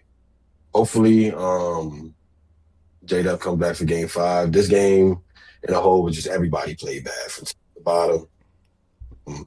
Wasn't coached well, in my opinion, but it's hard to coach a game down your other 2 guys, bro, against a defense as good as this, with multiple physical guys at the point of attack, 8-foot guy at the rim trying to block every shot. Like, it's hard. It's going to be hard. So I'm about to ask now. Especially when you shoot how poorly we did from 3. So we're just gonna have to make adjustments. We're gonna have to hit shots. Best player's gonna have to play better. I don't think he played to his standard yesterday, but it's hard to do that when they don't even care about the second side. When he's rotating the ball, they don't even give a fuck. They're doubling immediately as soon as he drives. So it's like other guys are just gonna have to play better outside of him, but I do expect him in game 5 to make those adjustments, make quicker shots. And what you did also see in games 2 and 3, after him earlier in the game, he was playing a lot more off ball. Like, we had him in the corner at times, J-Dub bringing the ball up, and he was coming off of screens. And sometimes he would get the ball at the elbow and play out of that. And that's where he got a lot of his shots in game 2, especially. So, yeah, bro, like, I'm just praying J-Dub come back, because if he come back, I think we could win this series 6. Right. If he don't come back, it's going to be really, really tough. It's going to be really, really tough. But let me ask that's really it, bro. I appreciate everybody, bro. We had a great on a Sunday. I'm thinking today's Sunday. On a Monday, man, what a show that we've been having so far. I feel like a weekend, obviously, because of the holiday. It feel like that, though. Yeah, and on me, it feel like a weekend because of the holiday. We got roughly about 50, 60 people in here across the 2 platforms, Twitch and YouTube. So if you in here, y'all just let me know in the chat real quick. With everything that you know now, uncertainty around J-Dub, uncertainty around AJ Mitchell, who do you have winning this series? Just type Spurs or OKC. But according to Western Goods, I think J-Dub is expected to return, if he does, quicker than AJ. Yeah, AJ probably not going to be back for the rest of the series. He got a calf issue. The calf issue, it takes like 1 to 2 weeks to come back. Okay, so we gonna. So I don't expect him to be back. J-Dub, he was questionable all yesterday. They said he was out with a right hamstring soreness or something like that. I think it was either right or left hamstring soreness. So it's something he can play through, obviously. But I told y'all, he wasn't going to play game 4 after we won game 3. It makes no sense to play him. Yeah. All right. Might as well give him the extra rest. So I think he's going to be back game 5. Keep letting me know in the chat, y'all. Spurs or OKC? Bray OKC. I might say your name wrong. Khalifa. Spurs. Hey, this might be a stupid ass question, but I don't care. OKC of Dub. Go ahead. Can you get shot up from a hamstring? I don't think so. That might be a stupid question, though. No, you can't. Okay. That might be a stupid question. Can you get shot up? The pain. Aaron Gordon. It's the pain. No, it's for the pain. No, it's for the pain. It's not for the flexibility. You know what I mean? Because it's gonna hurt. That's what shut up is. It's for pain tolerance. I thought.